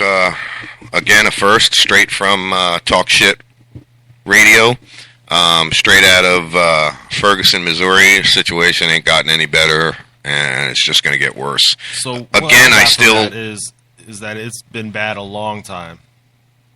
I got that the racism's been bad. It's always been there, yeah. So like I said, in probably about 10 minutes now, we got a Steve. I hope I'm saying your last name right, Steve. It looks like Danowitz, and we're gonna talk about the legalization of medical cannabis all over the nation, in Florida, and all over the world for that matter. You know what it sounds like, man? Our whole show, it's like civil rights activism on some level. Mm-hmm. We're constantly talking about civil rights. Absolutely. Well, when I first got here, I thought it was going to be, touching strippers' asses and, going to party at some clubs. Listen, I can't lie to you, bro. When I first started the show, that's what I thought we were going to be. I thought we were going to be the next Howard Stern with butt-ass titties and, crotches flying and some Bubba the Love Sponge shocking the pussy stuff. And I'm not against that. No. I mean, if any of you ladies want to come in here and get your JJ waxed, shocked, stared at, gawked over, drooled on, we'd be more than happy to do it. Oh, my God. Seriously, that's what we're all going to hell for that one. I'm all for civil rights, and I'm glad the show is going in that direction. Absolutely, Yeah, but we could use a break. Yeah, we could use some titties and ass. That's for sure. Civil rights. Yes, You're doing us a service, which yes, we do everybody else a service. You would. You definitely would. So if there are any loose women out there, I'll just put it to you that way. I'll take a loose woman. Oh, God. Oh, why do I have a feeling the direction of the show is going to go south again? Oh, man. On that note. Hayden bugged out yesterday. We started talking about some nasty shit. He's like, dudes, I'm leaving. You're going to have to learn how to deal with an elderly lady. When you get older... Oh, God. And it's spandex. That's the secret. I learned how to do these things when I was younger. Like, dude, I don't even want to go into... I don't even want that visual in my head again, okay? Because that's fine. It was nasty. I made a little pact with myself that I learned how to do all the elderly things when I was younger, so I'd be awesome when I was old. Like, golf, gardening, shuffleboard, cards. Listen, I like playing golf. And I like sex. So I had to figure out sex what to and do golf there. would be pretty cool. Sex on the golf course. Now that would be an awesome porn movie. You could just, on a golf cart. Right. Just get a young wife there. Hit the hole. We'll call it something like that. Hit give me a hole in one or both. Yeah, right. Put your clubs in my 9-hole or some shit like that. Dusty holes. Yeah, we just took the show to a whole different level again. Man. There we go again. We just screwed it up all over again. DustyHoles.com. DustyHoles.com. Let's see if it's available. Daisy said she's bringing a whip. No. No, what is that called? That's S&M, right? Yeah, that part of it. Yeah, I'm not into being beat up while I'm trying to get off. Sorry. What about beating somebody while you're getting off? I don't know. It's just not. Yeah, I can't either. Yeah, I had a girl. yeah. She's like, let's play fake rape or something. Yeah. You want to hear a funny story? I can't do it. Like, dicks all live. Yeah, I'm like, I can't hurt her and stay hard. Hayden's out of here. Yeah, we were at my wife and I. We were living off of California Street a long time ago when we first got together. We met this guy Randy, and he was dating this chick, and he used to cheat on her every chance he got, which was no surprise when you seen his girlfriend Missy. But anyway, shout out to Missy. Yeah, shout out to Dogface. Put a gag in your mouth and take over to the studio. You're a naughty, naughty girl, Daisy. Yeah. So, he meets this girl on the river, and he starts telling us, and I'm like, so, dude, what happened? What was she like? She's like, bro, he says to me, he goes, bro, I got scared and I left. What? Now, you got to picture this guy, Randy, is just a total psychopath. Total psychopath, man. Doing backflips off of shit that, you really shouldn't be doing backflips off of into the water. That's different than getting strapped. Well, no, wait, it gets better. So, it gets real good. So, I'm like, all right, so why'd you run, dude? She was hot. He says, well, we got to the house, we started doing our thing, playing around, I went down on her, I did all of this stuff, she went down on me, it was great. And she stops and says, do you like rough sex? And he's like, yeah, sure. What are you talking about? So she reaches over in the drawer, all right, in her nightstand, and pulls out this giant dildo, like 4 inches around and like 18 inches long, and says to my buddy Randy, here, I want you to beat me with this. So I said to Randy, I said, well, what'd you do? He says, I beat the shit out that chick with that dildo, screwed her 6 ways from Sunday, and left. I was like, you're just as sick as she is, bro. He's like, yeah, but I was nervous, dude. I got to tell you. He says, I thought she was going to beat me over the head with this thing. Right, she's filming it. While she's filming it, right? You dirty son of a bitch. And all you hear is... Yeah. Yeah, we took the show down the tubes He's again. talking about beating people with dildos. We're talking about dildo beatings. What do you got, man? Last thing I heard, you had like cancer of the blood or something. Like, He's got cancer of the prick. huh? Feels like a hell on earth. Keep coughing. And So- throwing up. You against weed still? I hope Yo, so. in Hernando County, there was 11 vehicle burglaries in one day. And the retards that we rely on to uphold the law have no idea who's doing it. It's the same guy. Yeah, maybe if you were a little more in touch with the community, you'd be able to find out. But you're so out of touch with the community that it ain't even funny. Now, I found some interesting things out about a journalist who is not a real journalist here in Hernando County. He is a man who goes around, okay, with a... He hangs out with the cops. He hangs out with the cops, all right. He is sleeping with them. His partner, who owns a bar here in Spring Hill. No? I wouldn't, but go ahead. No? I like her. You know? I don't, yeah. Yeah, so I don't. That's why I wouldn't. Right. All right, so we'll go right past all of that. They're not real news people. Let me just tell you that. One's a bar owner, okay, and one's an ex-wannabe musician who bought a news website from somebody who started it, and it's biased news. It's not. It's in no way genuine, real journalism. In no way whatsoever. And I plan on putting a stop to it. And I plan on fighting anybody in this county who is not a real journalist. Don't come in this county and start reporting news when you're not a real journalist, when you have no idea what you're doing. It just pisses me off because, here... Oh, never mind. I just get aggravated with the whole situation. How do you spell gonosyphoherpalades? Just Google it. It'll Okay, thank you. yeah, it'll correct you. Gonosyphoherpalades? What the hell are you trying to find? Man, He said he's got something and nobody else is sick. You know? We're trying to diagnose Hayden here with gonosyphoherpalades. man, I think I'm good on that level. Oh, now I get it. Gonosyphoherpalades. So it's gonorrhea, syphilis, herpes, and HIV all rolled up in one. Or, Damn. Herpagonosyphilis. Gonosyphilis.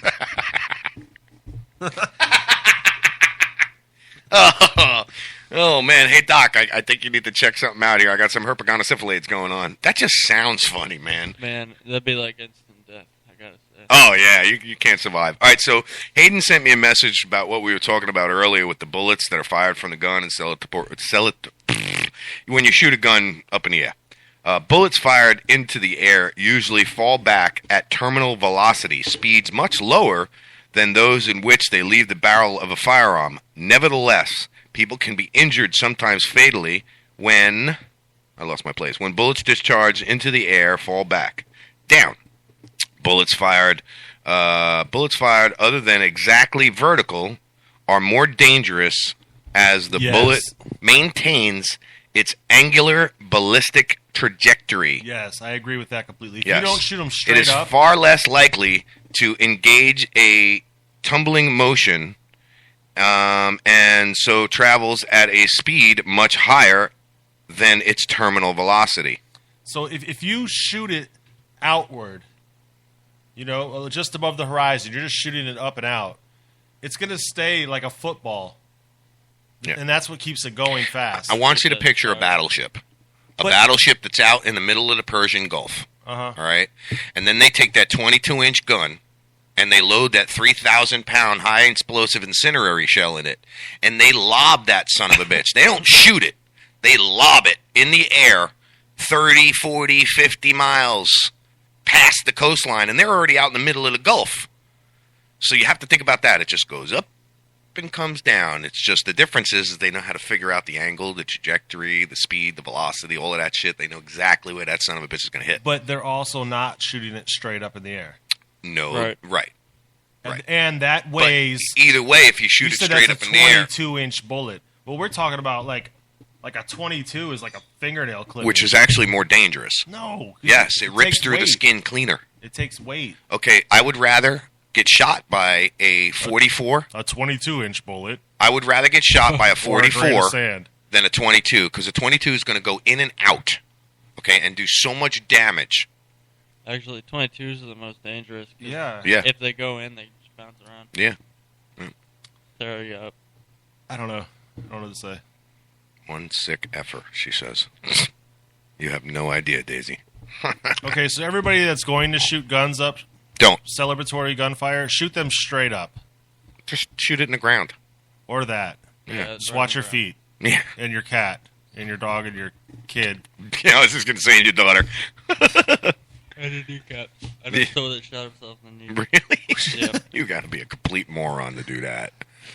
Oh, my God. Hayden said he knows somebody that shot somebody in their knee. That's Shot funny. himself in the knee. It's pretty.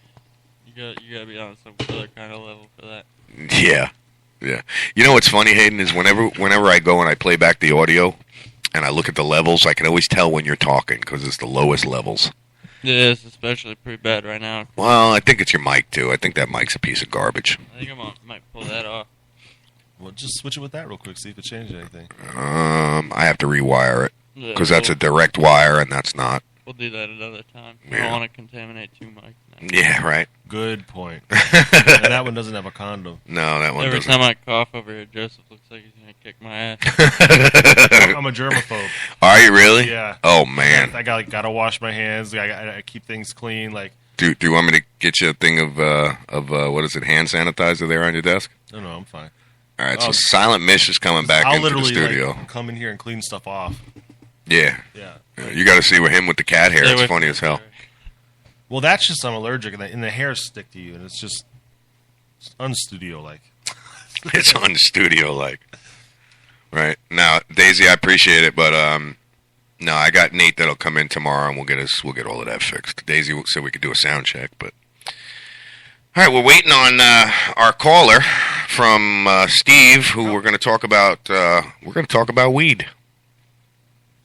So, Steve, if you're listening, go ahead and give us a call. It's 352-410-2084.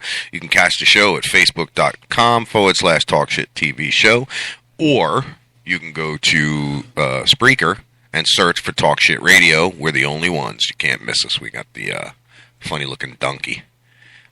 Just got another new like from a Rere, R-E-R-E, Puff the Magic Dragon. and it doesn't say where they are. A lot of pictures of Ferguson. Riri's so. in Ferguson. Yes, okay. So thank you very much. There you go. Riri, thank you for the like. Appreciate the support, and we will continue to do the same. Yeah, I've seen her post some things. Did you? Yeah. Okay. Obviously, she smoked pot. Right. But I haven't seen like her. Yeah, Puff the Magic Dragon. Oh well, yeah. Got a big green dragon smoking a bowl. Nice. With a Fu Manchu. No, I gotta type her in. Yeah. It's RERE. It's hold on. No.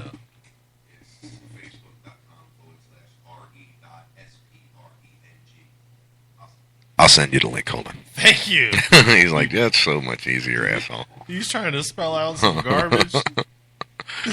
Oh man. Again, like I said, we were waiting on our caller to call in. We have a medical cannabis discussion that we're gonna talk about. Now, if I can find you, I will send it to you. All right, there we go. Paste, and it's on its way to you, brother. Good. Hey, look, there it is. There it is. Look at that. Oh, what's all that? What?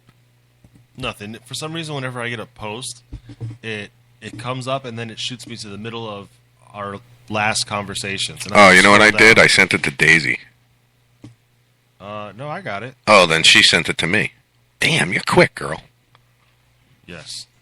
She don't mess around. I'm adding her as a friend. You didn't yet? Oh, this chick. Okay. Gotcha. Anybody that could find that picture. I'm stealing the picture. How do I Right. steal it? Save an image as. Right click, save copy as. All right, so Nice. Thank you. the O'Reilly factor. I don't know if anybody's interested in the O'Reilly factor. Is that like a scientific thing or No. it's like Fear Factor or something? No, he's a journalist. Oh, Yeah, Bill O'Reilly. Bill O'Reilly. Yeah. So what about it? It's just a whole cop block thing. I'm going to go ahead and get this playing here. Let's see what's it about. Number one cable news show for 14 years running. Thanks for staying with us. I'm Bill O'Reilly in the Kelly File segment tonight, spying on the police. In Arlington, Texas, a group called Cop Block, following police officers around, taping their interactions with the public. This is not illegal in Texas, but it is controversial. Citizens patrolling for police officers who are patrolling the streets. We go out and we try and film police activity and attempt to hold them accountable for their actions. Joseph Ty and this man, who would only identify himself as Jose, are part of a network here in the Metroplex called Cop Block. They say they're providing a public service to help ensure that officers don't overstep their bounds. We don't hate the police, quote unquote. We just want them to abide by the laws. The officers are actually being followed. And a lot of times the officers, they don't have any idea who's following them. But it can certainly raise suspicion. You know, we want our officers to be safe. They're worried about getting shot with a camera. After the fact of Miss Megan. There's enough stress on police before these clowns chasing them around. Because it distracts them. You're riding down the road trying to do your job. Suddenly it's like, Paul Bunyan is after me. Yeah, there's somebody with a camera in your face. Right? The guy with the beard, and he looks like a biker. Being a police officer, it requires a lot of patience. And I don't think people understand that. You got to deal with idiots like all day. All day long, right. That feeling, although they gave a statement to us saying, we don't hate the cops. They're called Cop Block. And they say they're about accountability and a public service, and that they, if they catch a cop speeding or whatever, they want to, hold him to account the same way that they hold us to account. The problem is no one has hired them or really wants them to provide that service. Yeah, nobody's asking it's for like, it. The other thing is there's a question about how they feel about the police and where this could wind up. If you go to their website, it's all anti-cop.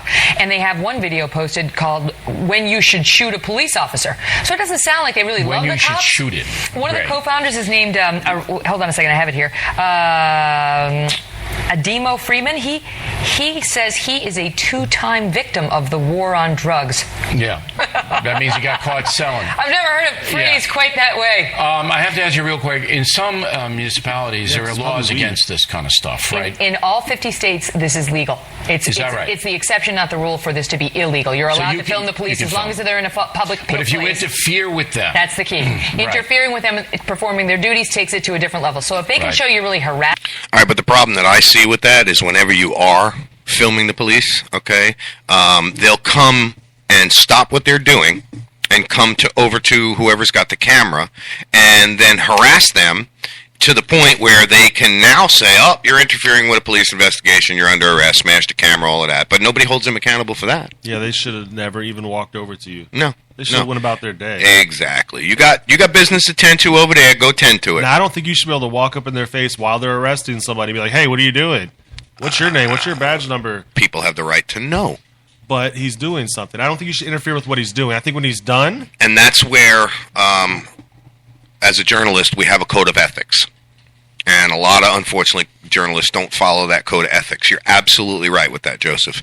If let's say you're a cop, all right, and you pulled over somebody for a DUI, and then a bunch of dudes come running over to you, and so, oh, what are you doing? What are you doing? So I agree with that. And now you don't know that this guy in the car has got a gun. He's waiting for you. Now you're distracted by these cameras, and they're in harm's way. You're in harm's way. So that I agree with. And as a dirtbag, that I'm one of those guys that go running right up to the scene. I'm the type of guy who, until the yellow tape, is that any better, Joseph? Yeah. All right. Until the tape, I'm sorry, Joseph said I was coming across too loud. Until the tape is... It's like blaring in my ear. I looked up and I saw I was peaking, so I had to drop it down. And no, I'm not peaking on any drugs. I did like this all the time, like trying to move the like that. So as far as Mr. O'Reilly's concerned, I do believe that some discretion, some discretion. You just put on there, I think both those people are dumbasses. Oh well, they're ignorant journalists that are controlled by corporate influence. I wish we could go back and just talk about every sentence they said. So this is our caller, and we're gonna take the call. And what's his name? Well, his name is Steve. Steve, how you doing today? Hey, very well. And yourself? I'm doing excellent. You are live on Talk Shit Radio. We appreciate the call in. Awesome. How are you doing this morning? I'm doing very well. Went to sleep about 4:20 this morning. No lie on that. And then beautiful. At 6:20. Nice. We love 420. Yeah. So I know you're aware of our situation up here and what's going on with us, and the fight that we're in with this whole legalizing of cannabis mess that's going on in our country. It's not even just in this state; it's all over the country. In your own words, no holds barred, just no F word. Right. What do you think about this whole screwed up situation? Well. Okay, the thing is I've been doing this for 5 years now, so for me that question is rather general. So, I mean, if you could tell me which screwed up situation you would be referring to, I could answer more directly. Gotcha. I'm talking about, I would have to just call it plain old prohibition. Okay. Well, the thing is I've teamed up with the Canna Moms. Mm-hmm. Here in Florida. 2 of them are up in your area. One lives down by me. Mm-hmm. And the 2 met Renee and Jaisel up in Tallahassee because of SB 1030. And that's partial plant, which is actually hemp, which is high CBD, the cannabinoids, and low THC plant. So they met up there, and when they did meet up there, the whole United for Care campaign was going on, making great leeway in, collecting the signatures. I was helping out with that as a volunteer as well, or had been, for the past 5 years. And even with the new redraft of the petition. So when they got up there, the people that were organizing SB 1030 clearly stated to them, well, try to get as many other parents with children that could utilize this plant, but don't tell the Yes on 2 or the United for Care people. And they kind of thought that is fishy. Mm-hmm.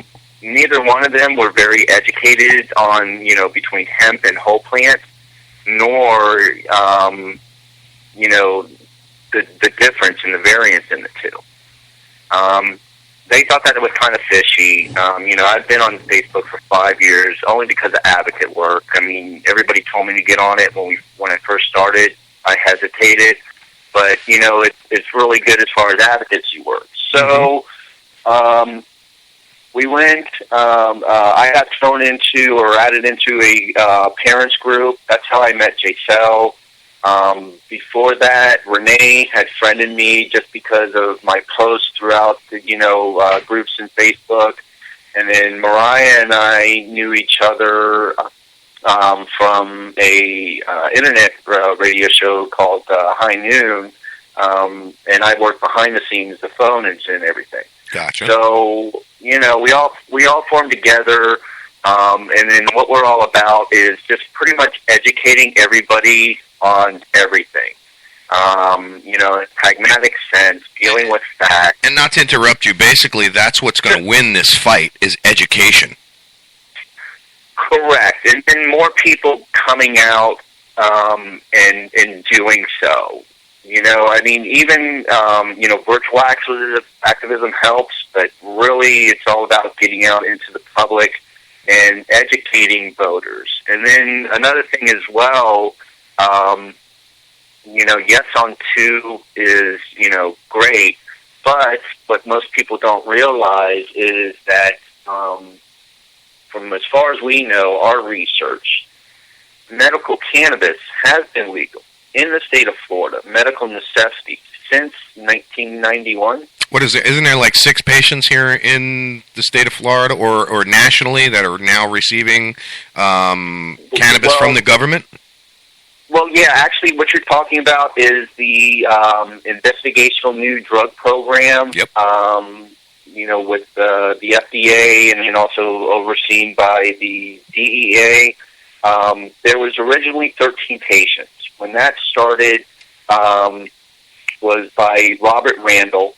He was patient number 0. Then Irv Rosenfeld was the next patient.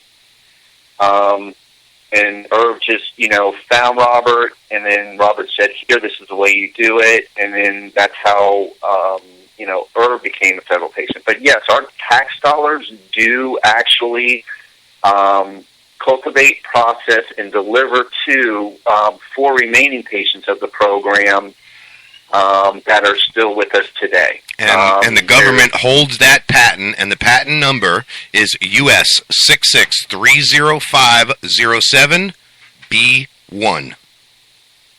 Right. What you're talking about was, I think there's conflicting years that had happened. I believe it's in 2003. Yes, cannabis as a neuroprotectant and antioxidant. But what most people don't realize is, the whole history of it. It was, made illegal in 36, enacted in 37. It's been in our pharmacopoeia and was removed finally in its entirety in 1943. So that would be, 6-7 years after it was made illegal.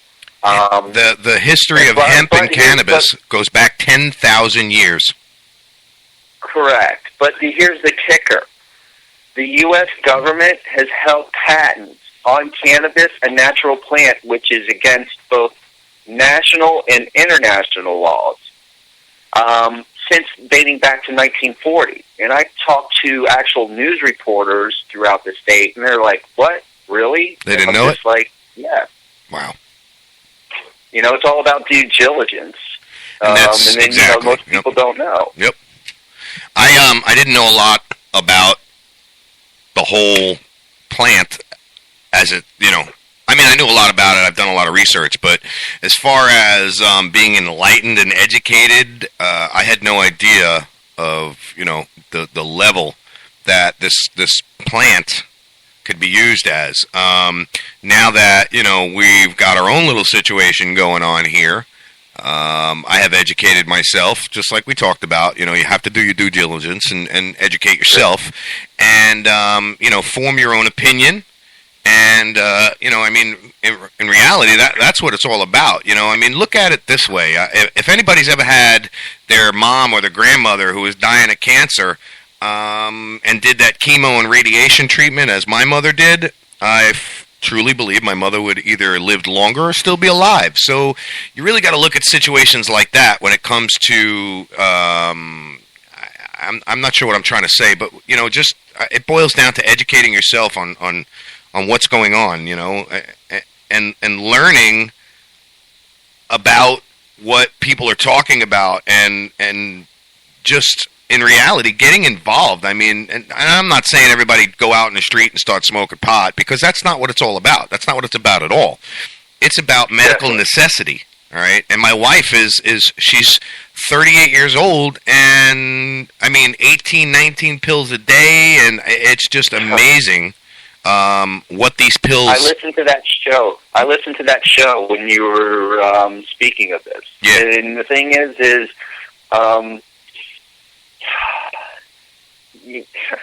it's the way the government, does it. I mean, we have federal cannabis patients, but then you have NIDA, the National Institute on Drug Abuse, that completely contradicts itself. Yeah. But then again, that's typical government. Yep. And then you have the, I guess you could say, moral majority that are just like, I mean, I see on this, one Facebook page of a child who, has seizures, and somebody chimed in with, oh, great, you're making your kid a pothead. And it's just like, wow, really? Do you think that they're smoking it? Right. But then, then that goes back to the whole SB 1030.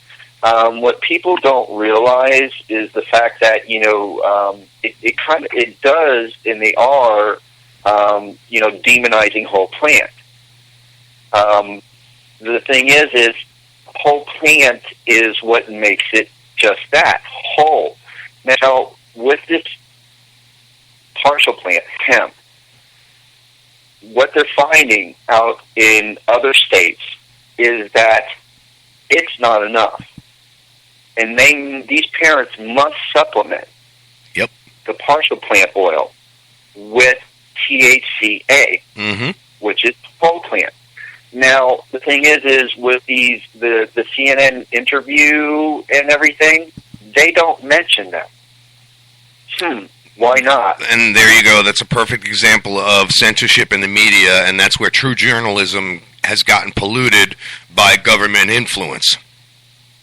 Well, yeah, because, down here in South Florida, where I'm located, I mean, I know a plethora of promoters and, people who put on productions and all that stuff, and we get into deep, tangible conversations as far as the media and what's going on, and how literally they get kicked out of whatever the media may be, print or, TV, and because the story gets killed, and they're just like, what the heck is going on?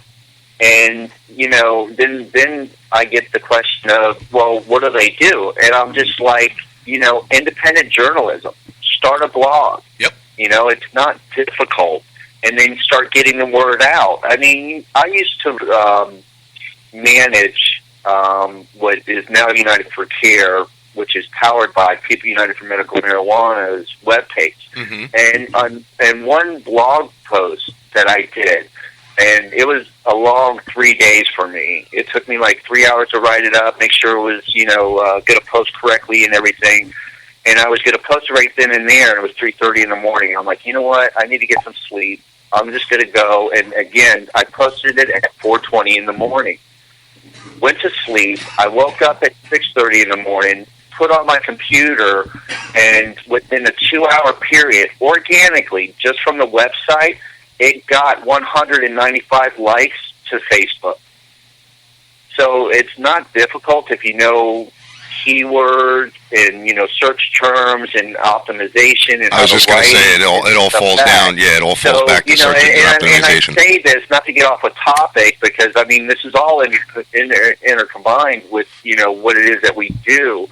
And I'm trying to just get out there and encourage people to use your voice in whatever media that you feel comfortable with, but make sure that you do it in a pragmatic manner. Make sure that your facts are all lined up, and then you have it checked. Because, I mean, when I was writing with Shane, I mean, she would clean up my writing, and, I would do these blog posts, and, they would get good hits. Yeah. Just organically. I mean, that's without search engine submissions or even to the social media sites, which really were set up at that time. Right. Yep. Yeah, it's really all about awareness, and the more people that are aware of what's going on and how to educate yourself, where to go to educate yourself, and who to turn to educate yourself, the better off this cause will be. My true belief in the beginning of this was, this ain't never going to work. There's too many what I call Q-tip heads here in Florida, which is just the older people who, not that I could say that anymore because I'm starting to get the old Q-tip head going on, but you know what I'm saying. I was just, I was in that frame of mind where, ain't no way that these old people are gonna let this pass. But now, okay, there are just as many old people out there that are coming forward and saying, yeah, I smoke pot, and it helps me with this, it helps me with that, helps me with this, helps me with that, and screw what anybody else thinks, So it's really opening up to all, I guess, all age groups. It's not about just hanging out getting stoned anymore. That's not what it's about at all. And I keep repeating that. I repeat it all the time.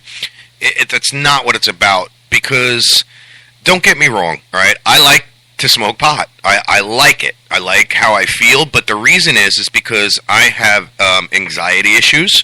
I have anger issues. Without it, I am a maniac. And anybody that knows me will tell you I am a complete and utter maniac without it.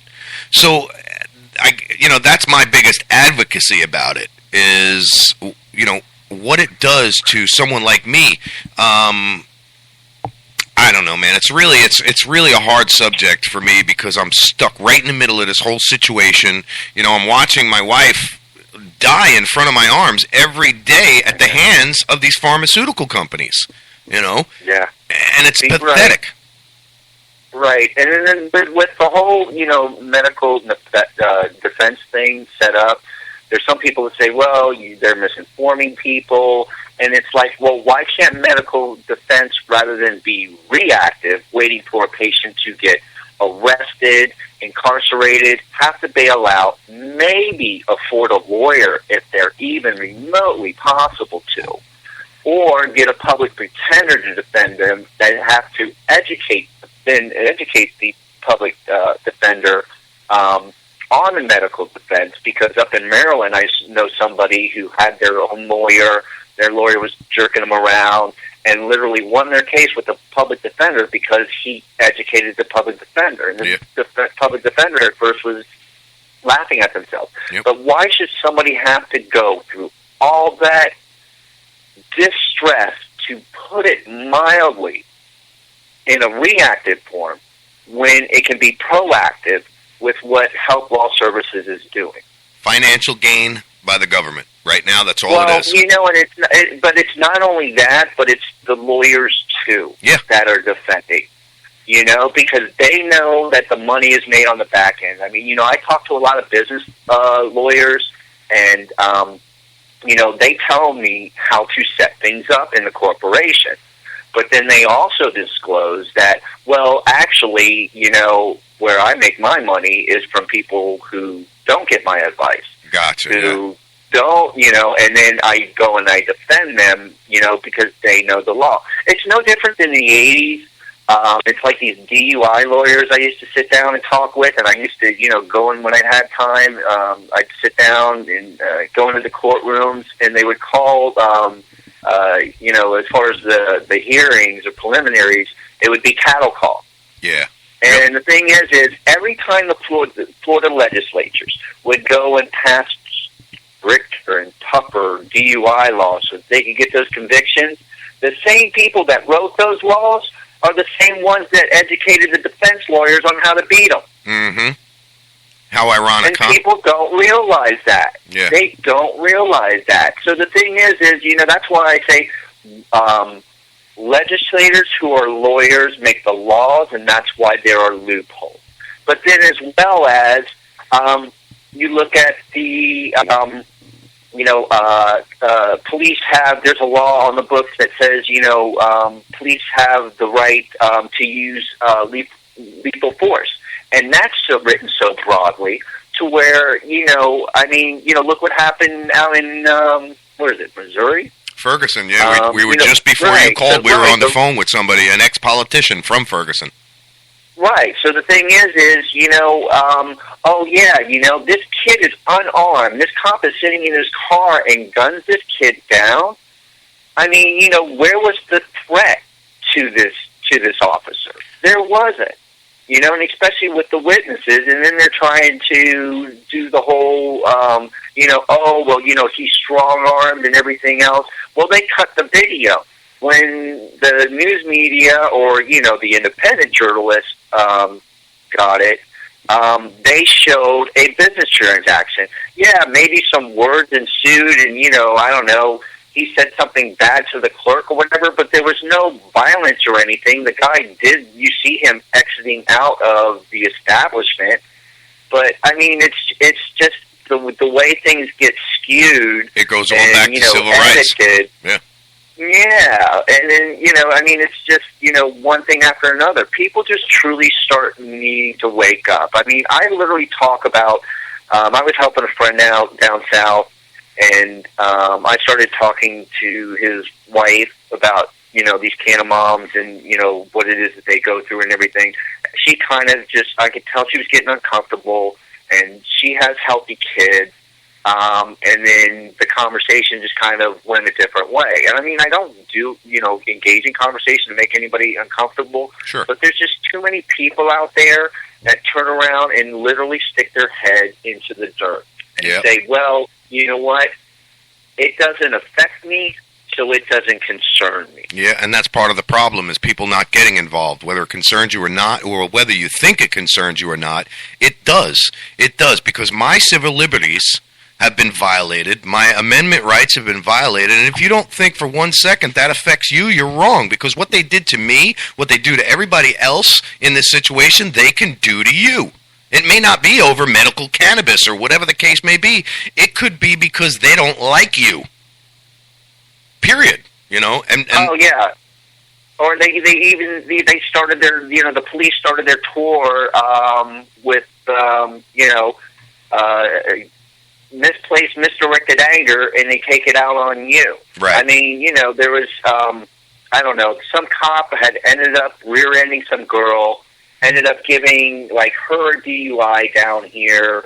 It was all totally bogus. It was all totally false. And the audio was caught on tape. Right. I remember. Right, well, audio and video. And then because they're talking about it on how they're going to set her up. With the traffic investigator. Yep, big story. I remember. Right. Yep.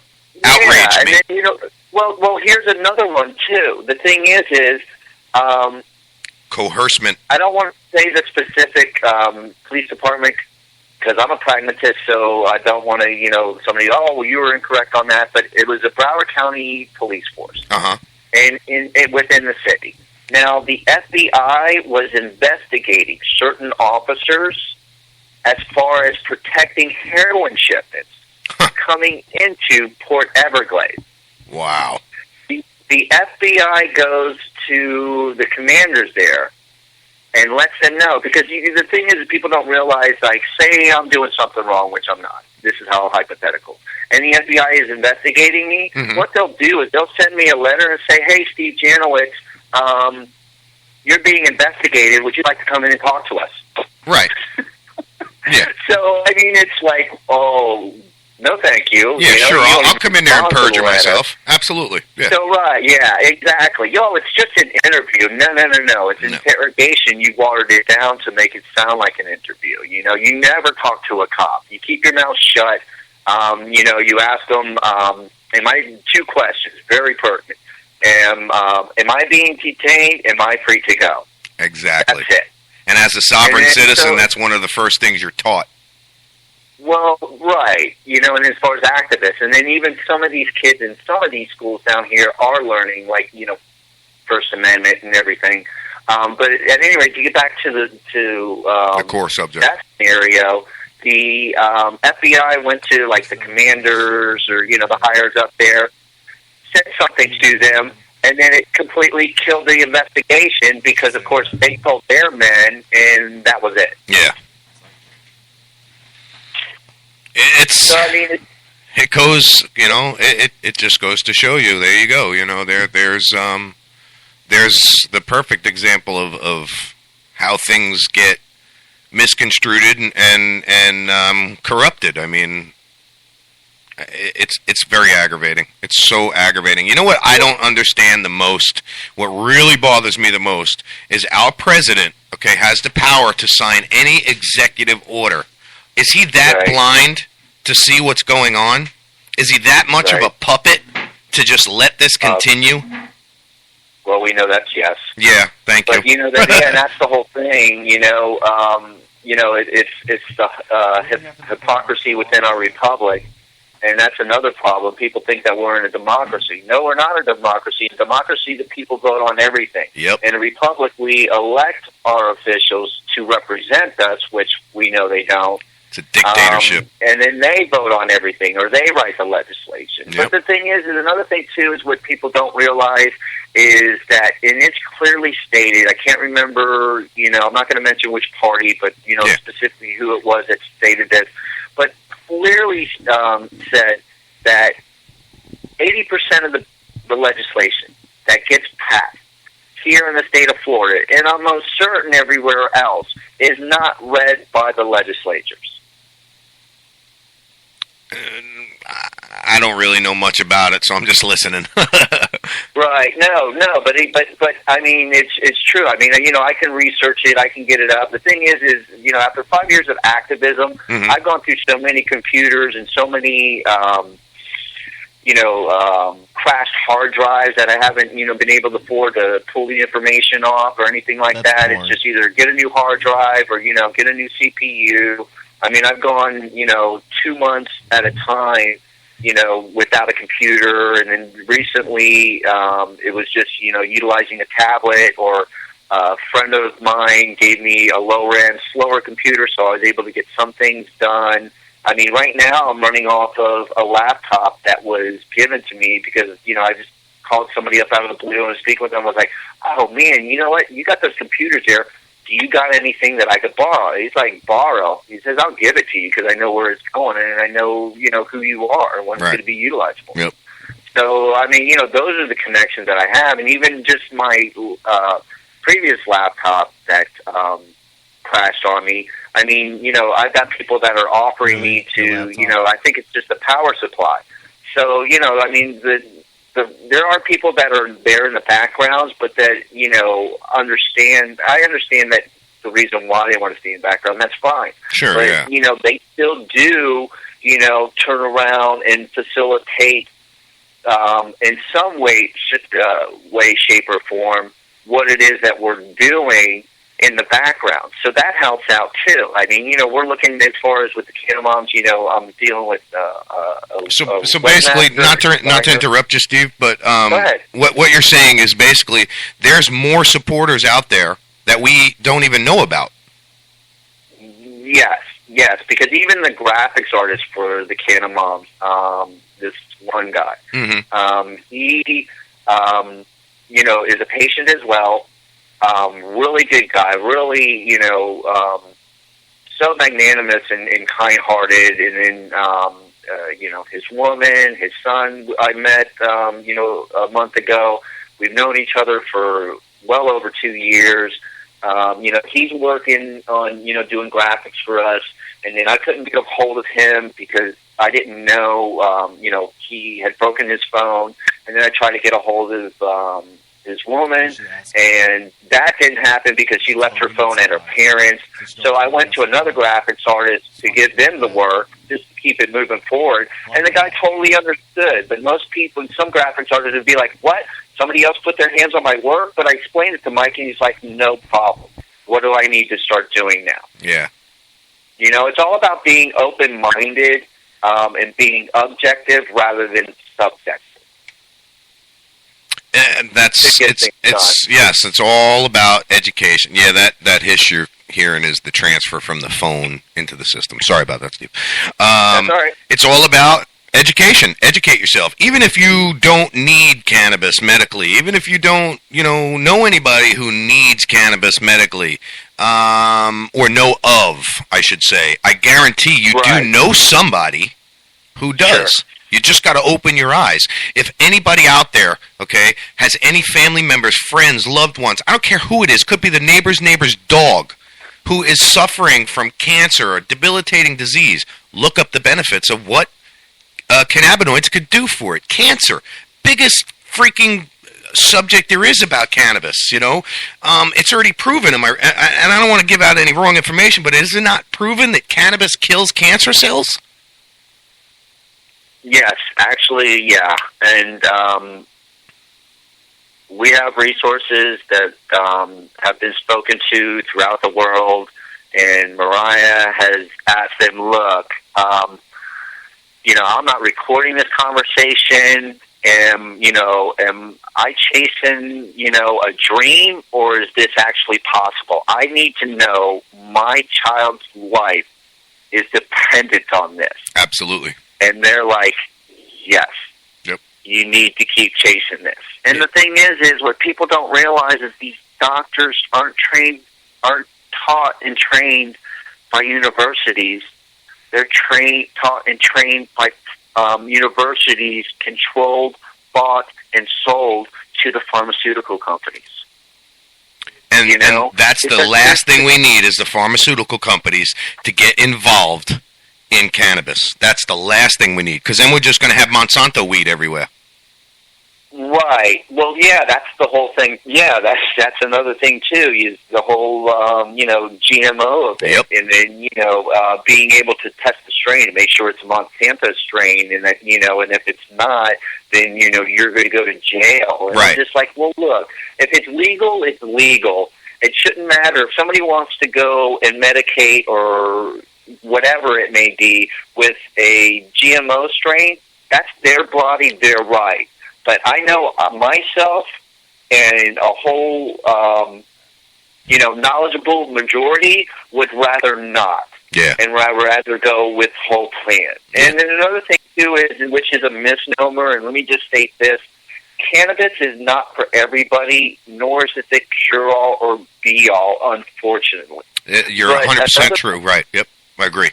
Because, and another thing, too, is like you were saying before, smoking to get high.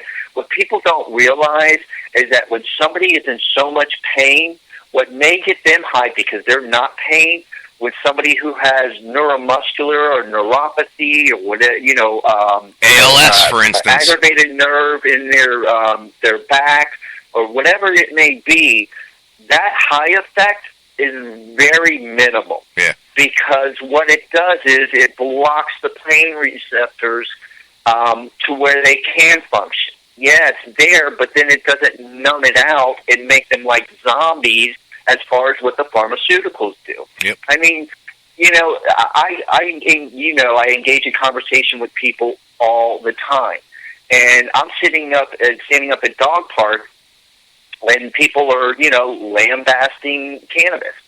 So I say this. I'm like, okay, please name me one prescription drug where there is no caustic effect to the human organism. Can't think of one. Cricket. Can't think of one. Winning. And then I go and say, okay, fine. You can't even take a Tylenol without having adverse effects. Exactly, because that's my next question. Now, name me one over-the-counter pharmaceutical drug that does not have a caustic effect to the human organism. Again, cricket. So you win. And the thing is that's pragmatic. That's fact. And when you go and you start attacking the person, oh, well, you're stupid, you're an idiot, you've already lost. And you've just made yourself look nonsensical to be, right at that point. But if you go and rather than being defensive and attacking the person, and you're offensive and attacking whatever it is that they say in a factual manner, you're good to go. You can go all day. Yeah. Yep. Absolutely. It's disgusting. It really is. I cannot say enough how people just need to educate themselves. You know, like I said before, even if you don't have a medical need for it, I guarantee you know somebody who does. Educate yourself, and then form your own opinion about what's going on and how the effects are and all of that. Because I mean, like you said, that one cancer patient could be in need of X amount, and then you got the guy that's next to him that doesn't have that bad, and the pain receptors absorb. It's all about education. I really, I get so frustrated because, and like I said, man, it's a situation that I'm in. And listen, I could deal with my anxiety. I could deal with my anger. What I can't deal with is watching my wife die slowly, day by day, because of the system. And that's all it is, the system. It's about financial gain through political contributions, through the big pharmacy companies. I mean, we had a guest on here, was it last week? She wrote a book, Big Pharma, Big Agra, Big Conspiracy, talking about GMOs. That's the show I heard. Yeah. I mean, great guest. I mean, opened my eyes to a lot of things. And if I just took all of those scenarios and applied it to what's going on with medical cannabis and all of that, I mean, there's no difference. There's no difference, It's about government control. Go ahead. No, well, the thing is the difference is, you look at, Marinol. Marinol, which is a synthetic form. Yep. And the thing is, I've even had a nurse when I was collecting figures. Oh, well, there's Marinol. And I'm like, well, that's synthetic and that's caustic to the human organism. Yep. And then that's when she, in a snarky way, replies back to me with, oh, yeah, I know that, and I'm a nurse. And I'm like, well, then why advocate so educated, then why are you saying that? Right. And the thing is ignorance. I mean, the synthetic version of anything is absolutely caustic to the human organism. Yep. I mean, you go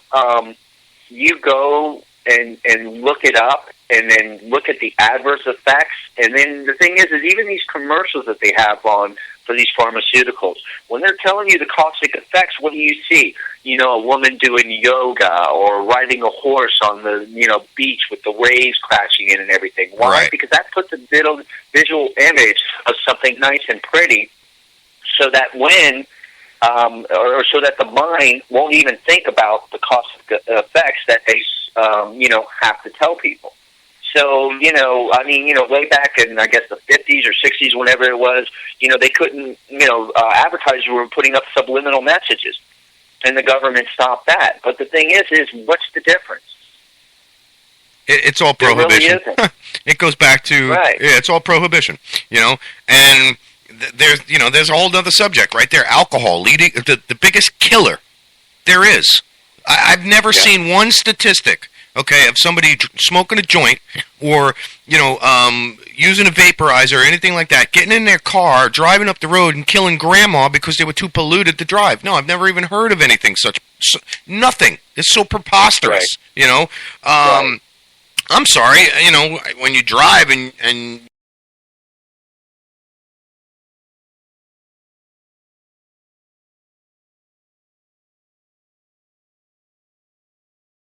that it makes you, it can make you, it just makes you drowsy and it makes you stupid. But there are actually different strains, and it all depends on the human organism that it's introduced to, yep. On how it on the effects within that human organism. Now, we're driving back from Orlando, and this is when People United for Medical Marijuana first started, and I mean, it's, 11:30 at night. It had been a long day. We had a long meeting. And I'm driving, and I'm like, hey, Mark, you know what? Pack that ball. Yeah. Because I knew that strain would get my mind going and keep me awake. Yep. Even though there was two other people in the car. And the thing is, he was like, oh, well, I thought, because we had a female with us, oh, I thought she was going to, say something. And I'm like, no, she better not, because, my car, if she wants to get out, she can get out. My car, my rules. Right, but the thing is it wasn't about getting high. It was about staying awake. Yep. And there really, there was I'll admit it, there was a slight euphoric effect, but, it was more, stimulating my mind to get me, to keep me awake than it was anything else. Mm-hmm. And then even when, with 2014, I think I started mentioning it either on Facebook, on the air, and some people were like, I can't believe you're saying that. And I'm like, why? Because it's true. Yeah, now, absolutely. For somebody else, maybe that strain was, would have an absolute opposite or different effect on them. But that was them. That's not me. I used to drive a tractor trailer. You have to know our butt. Exactly. Yep. I used to drive a tractor trailer, and I used to go back and forth to New York. And I'm going to say this, and I really don't care. I would bring an ounce with me to get me up there. And I could do the trip in 4 days. That's go to Miami, load up 13 cars, drive from Miami all the way to Long Island, unload 13 cars, load 13 cars back up, then drive back down to Miami, unload 13 more cars, and be sitting in my living room in 4 days. I couldn't do it without cannabis to keep me awake. Couldn't do it. Couldn't do it without cannabis keeping me calm because I suffer from anxiety and anger. Couldn't do it. I would hurt somebody out there. I've been in circumstances in New York City, Maryland, and the cities where I didn't have any cannabis to keep me calm, and I literally panicked. If my old boss, if I could get him on the phone and call him up, he could tell you how many times I called him in hysterics, and he would say, Lou, I'm going to call somebody, they're going to come out to the truck, they're going to take care of you, and then you get on. And you know what I'm talking about. He would call somebody he knew in the area, they would bring me medicine, and I would move on. It would calm me down instantly, and I was able to function. It's never, ever, ever impaired me in a way to where I cannot function. If anything, it has motivated me to do more. Like you said, and that goes back to, each different strand, or not even a strand, each different person is an individual. Everybody's different. I have a friend of mine that he can smell it, in the same room, and 10 minutes later, he's snoring away, So he has sleep apnea. So why not use it to get a good night's sleep, I suffer from insomnia as well. God, I can't tell you how bad it is when I don't have it, because I don't go to bed till 4 o'clock in the morning, and I got to be up at 5:30. It's horrible. Like me this morning. No, I know. Yeah. I know. And then, but another thing too is the fact that, and a lot of people aren't educated on, and I'm going to mention now, is it doesn't have to be smoked. Nope. It doesn't have to be vaporized. It doesn't even have to be cooked to be eaten. You can juice the plant with no psychotropical, in other words, high effect, and get the same benefits within the human organism. Because actually, when you heat it up, which is known as carboxylating or even decarboxylating, all depending on how you do it. Doesn't that change it chemically? Right, exactly, and that's what gives the high effect. Now, the thing is another thing, and I'd like to mention about SB 1030, and Mariah is the one that brought this up. The fact that, that it's an oil, and then they say, oh, there's no high effect, that's a crock of crap. Due to the fact that when they say oil, you're thinking of, olive oil or coconut oil or something like that. Yeah. But you have to think of it like that, because actually they call it oil in a layman's term. Actually, it's tincture, Tincture. Now, what that is think of vinegar as to distilled vinegar. Now, distilled means, has a very broad definition, but it means sterilized, but then also concentrated as well. So the thing is CBN, which is one of the cannabinoids, is actually a derivative of THC when heated up. So the thing is we challenge any legislature who says, oh, there's no high effect, to take a gram and allow us to film them for 3 hours and show us that there's no high effect. Yeah.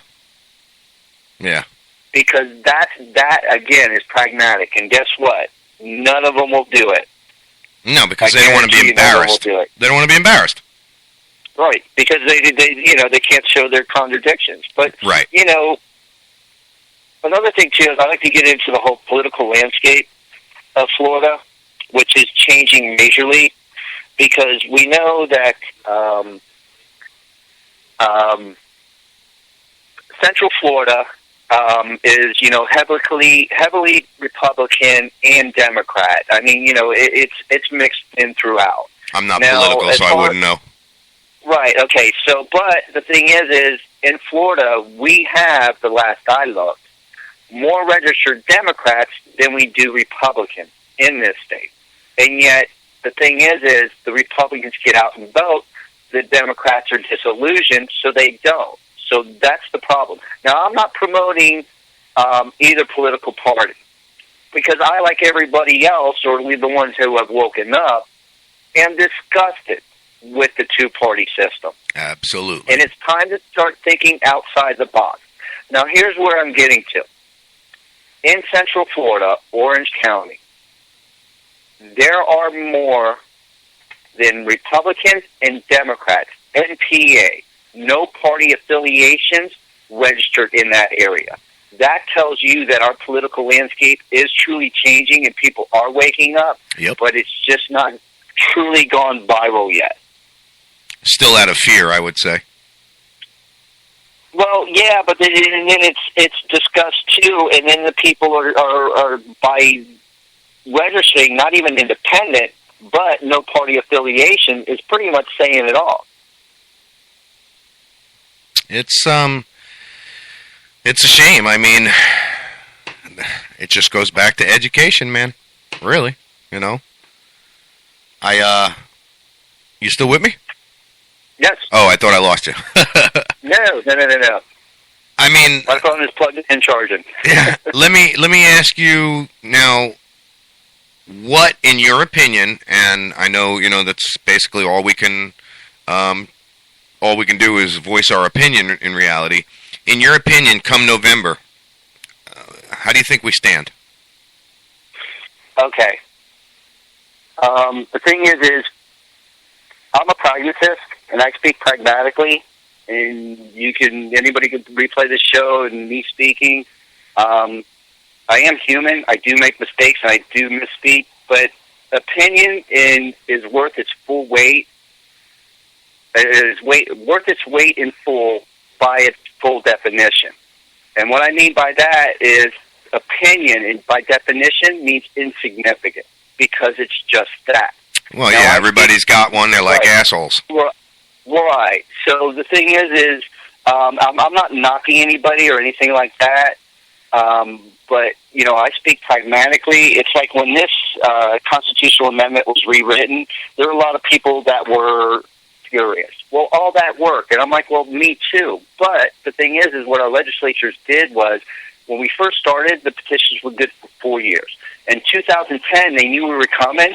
So between knocking back the early, voting weeks, from 2 to 1 week, and then, the voters purge because of voter fraud, which doesn't happen. It's election fraud. Anybody that's a pragmatist knows that. Yeah.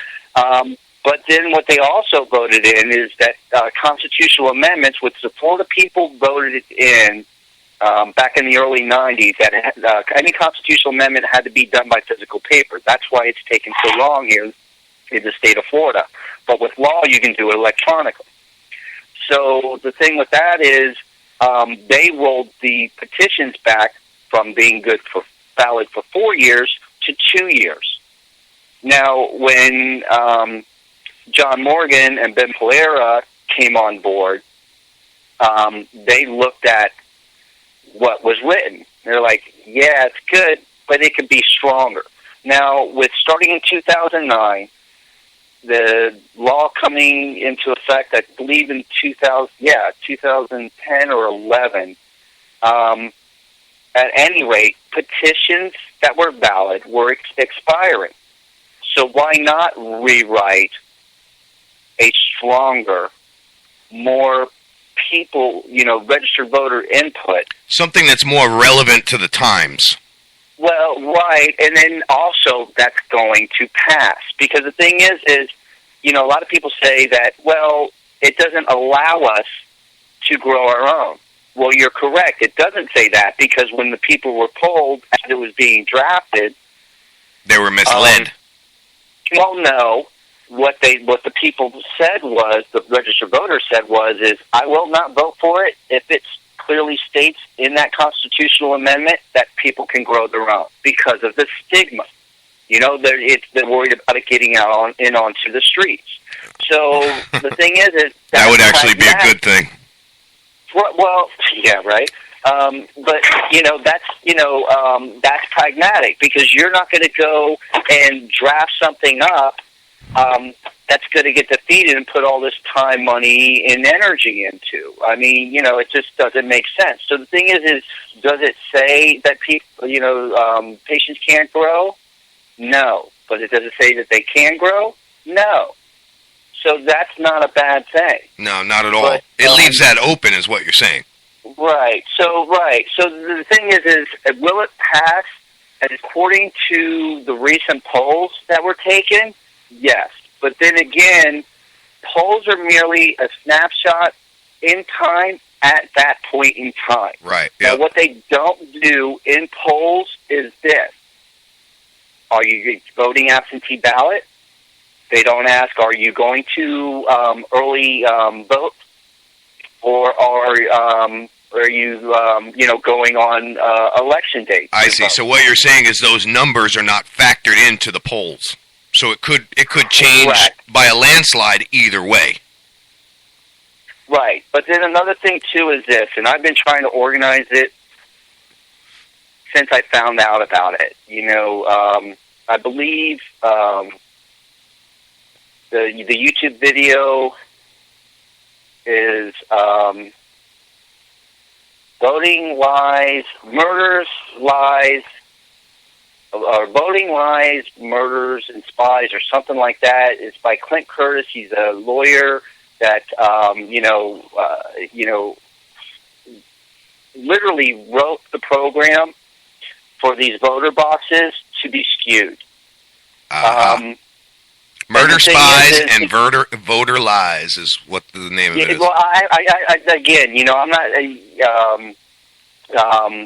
certain on that exact title, but I could fish it up, and then I can get on the show another time, and we can talk specifically about that. Yeah, I pulled it up as soon as you said that. I pulled it up on YouTube. Okay, yeah, because it's like, there's either one long version of it, or it's broken down into four segments. Yeah, it is. So, it's 1 through 4. Yeah. Right. Or 1 through 6. Okay. So, it's been a while since I've seen it. So I try to organize these groups, because the thing is, Clint Curtis clearly states that if all of these Save the Trees, Save the Blades of Grass, Save the Panthers, Save the, manatees. How about the people first? All pull their time and resources. Within 3 months, we could eradicate elections fraud, because we have no voters fraud, and even if we do, it's not like rampant out in as it's been in Ohio. Yeah. I mean, what's the documentary Black Box Voting? Yep. After the whole Florida elections, where literally the supervisor of elections in Palm Beach County, which we still have problems with, is throwing away registered tapes when they shouldn't be. And then they're grabbing them out of the dumpster, and then documenting all this stuff. I mean, it's just so that's another major concern too. And I just pulled up that video that you mentioned, Black Box Voting. I'm going to go ahead and get that up on the Facebook page, which is facebook.com/Talk Shit TV Show. Sorry, I had to throw a plug in there. No. Of course. You got to let me plug in mine. So absolutely, shoot away. Go for it. We'll finish with this. But the thing is so that concerns me as far as elections fraud. But then again, we already have medical necessities here. Health Law Services is getting people access to medical cannabis. So that's what everybody should be, at least in my pragmatic perspective. leaning towards, because then you have the right to cultivate, be a caregiver, and then we can even start writing laws to where, we can start our own co-ops based on that. Yep. So that's absolutely. another paradigm that we can utilize. You also have religious beliefs as well, which is, a big thing. I'm an ordained minister. I'm not saying that, it's the church of weed or anything like that, but I mean, in reality, there are some cultures out there that use it as a sacrament. Right. And that started back in India. Yeah, actually, well, the biggest organization is based out of Hawaii, and the gentleman who started it is in jail. Right. Yep. Correct. Which I've already initiated the contact to get a hold of them, but they're all afraid. They're afraid of retribution and retaliation, and that's part of the thing. You can no longer be afraid of our government. We can no longer stand for the way that our leadership is running the government. It is up to the people to make the changes. My lawyer, Michael Minardi. My lawyer, Michael Minardi, he's a great man. He's a huge advocate. He is, to me, he's a saint. You know what I mean?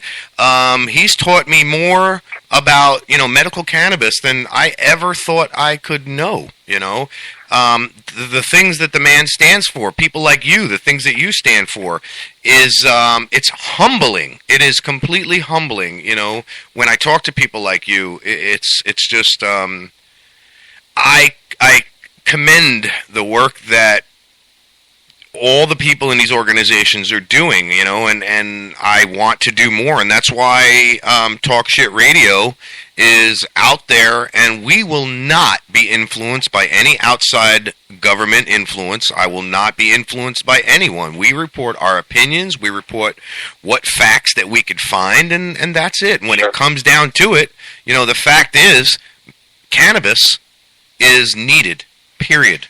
And you really, there shouldn't even be a freaking debate. Like I said, if President Obama is the president for the people, okay? Well, the people have already freaking spoken, dude. Listen up. That's all it takes. Hear what we say. But anyway, we got about 12 minutes left of the show, so I want to go ahead and move this on. We got some other things I got to discuss. You are welcome to call any time you want. I know it's probably early for you, but yeah, let's go ahead and get your let's plug what you do and who you're with and everything. Let's get that out there. Okay. Well, as I stated at the beginning, I'm working with the Canna Moms. Mariah's daughter, Dahlia, her Facebook page in the search engine is Family and Friends for Dahlia. And that's the personal page to get the updates and everything like that. They just recently returned from St. Jude's in Tennessee, and they're home back here in Tampa. There's also Brandon the Brave in this that you can find, and that's Renee Petro's son, and he has FIRE, which is febrile infection related epilepsy syndrome, which is their acronym. You can get updates and education on him, on what's going on. And then there's also in the Facebook search engine, Pray for Bruno, and that's J-Cell's son. And then in the group that we formed is Canna Moms, and that's one word, CANNA, capital MOMS, in the Facebook search engine. It should come right up. And, just look into what it is that these women are doing. It's absolutely amazing. I mean, if they wanted to, they could just, go to the wayside like everybody else. But like Mariah says, for them, it's their last choice. For any other parent, and then most certainly like the single mothers, they want it to be their first choice. And then we won't stop until that happens. Absolutely. And it takes more people like you to make this happen and stand up for our rights. Steve, I cannot tell you how appreciative I am for your phone call and for the education. Anytime that you are up in the morning and you want to call in and talk shit, because that's the name of the show, Right.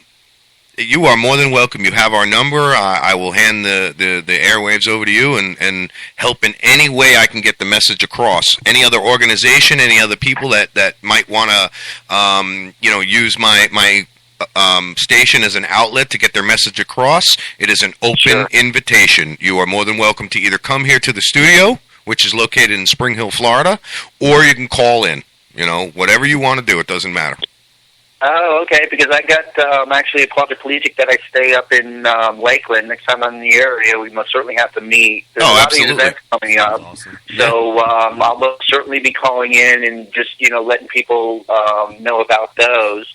And, again, I appreciate you guys letting me come on, hearing me, hearing me out. And actually, I know I do get kind of long-winded, but, as far as this advocacy work, I mean, I'm really passionate about it. I was going to say, I don't call it long-winded, I call it passion, so I can appreciate it 100%. Yep. Yeah, and then, just to be working alongside, shoulder to shoulder with these women is just really, people hear their stories and, what their kids go through, but, I see it firsthand. That's what does it. Yep. Right. I could say I know from what it is I see. Yep. When I say I know, it's not that, what it is that they deal with. I mean, somewhat, but that's from an outside perspective. Basically, people need to stop being so ignorant. That's, I mean, in a nutshell. I can't say it any other way, I mean, I'm very blunt in the way that I put things, so. Yeah, I myself, so, because ignorant, can be offensive to most people. So I just define the word, and I just tell them, well, you're without knowledge, so please allow me to educate you. Right, absolutely. Steve, again, thank you so much. Call in anytime. We love having you on the show, and I cannot tell you how much I appreciate what you're doing and the people that are working with you. I can't tell you how much that it's just overwhelming. It really is. And I thank you, man. I really, if it's not for people like you, then we would be nowhere with this. Absolutely nowhere. We'd be relying on a system that doesn't work. So, Steve, again, please, when you're up in the area, give us a shout. Come on in. We'll hang out. We'll do breakfast and coffee. You know what I'm saying? And we'll get on the show and we'll talk shit. Let's do it. All right, buddy. Plan. Absolutely. All right, and take care. Have a great day. You too, man. Take care. All right. You heard it there, folks. There you go. That was Steve Janowitz, and that was an awesome thing that he did to call in and speak like that. I again, like I said, I appreciate everything that everybody is doing, has done. I appreciate the support that is coming forward for my family. We really need the support at this time. I know a lot of people are like, oh, well, you're just a pothead and this and that. But there you go.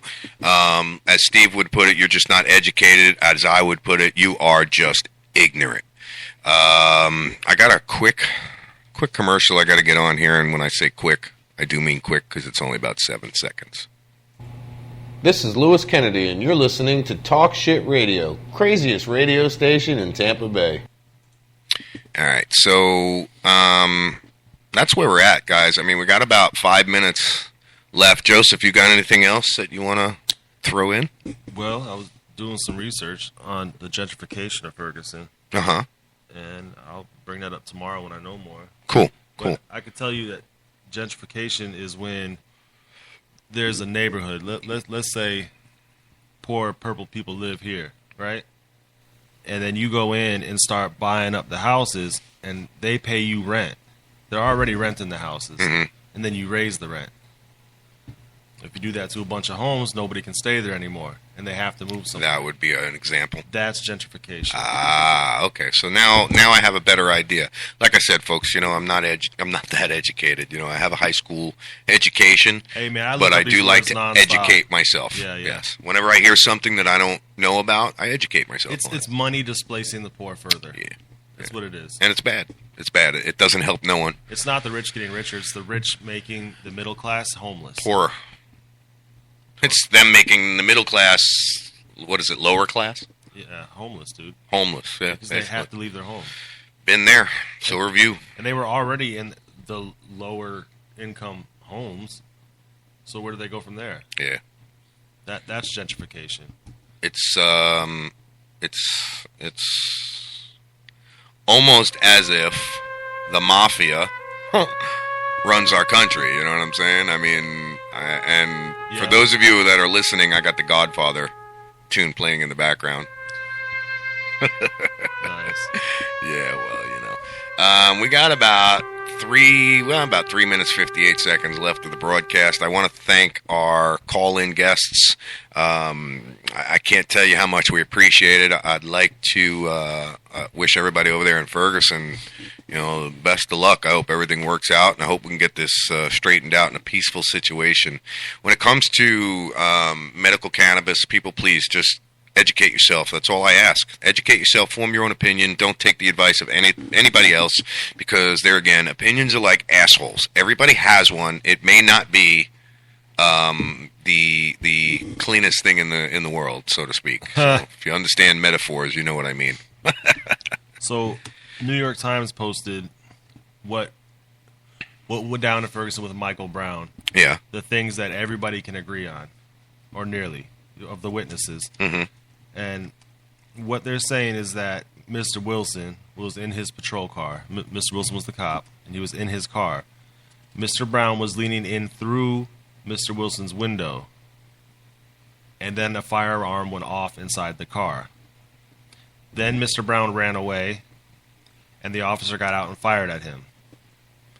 Then Mr. Brown stopped and turned around to face Mr. Wilson. These are the only things that everybody agrees on, is that Michael Brown leaned into the cop's car. Don't really know what was going on in there. I don't know if he was slanging him something, or yeah, I don't know. Could have been grabbing for his gun. Could have been asking him for a Twinkie. Yeah, who knows? Who Right. knows what was happening? It could have been the The officer knows, cop and could the have been dead collecting kid his knows. money. Right? Who knows? Could have been right. He could have been strong arming him.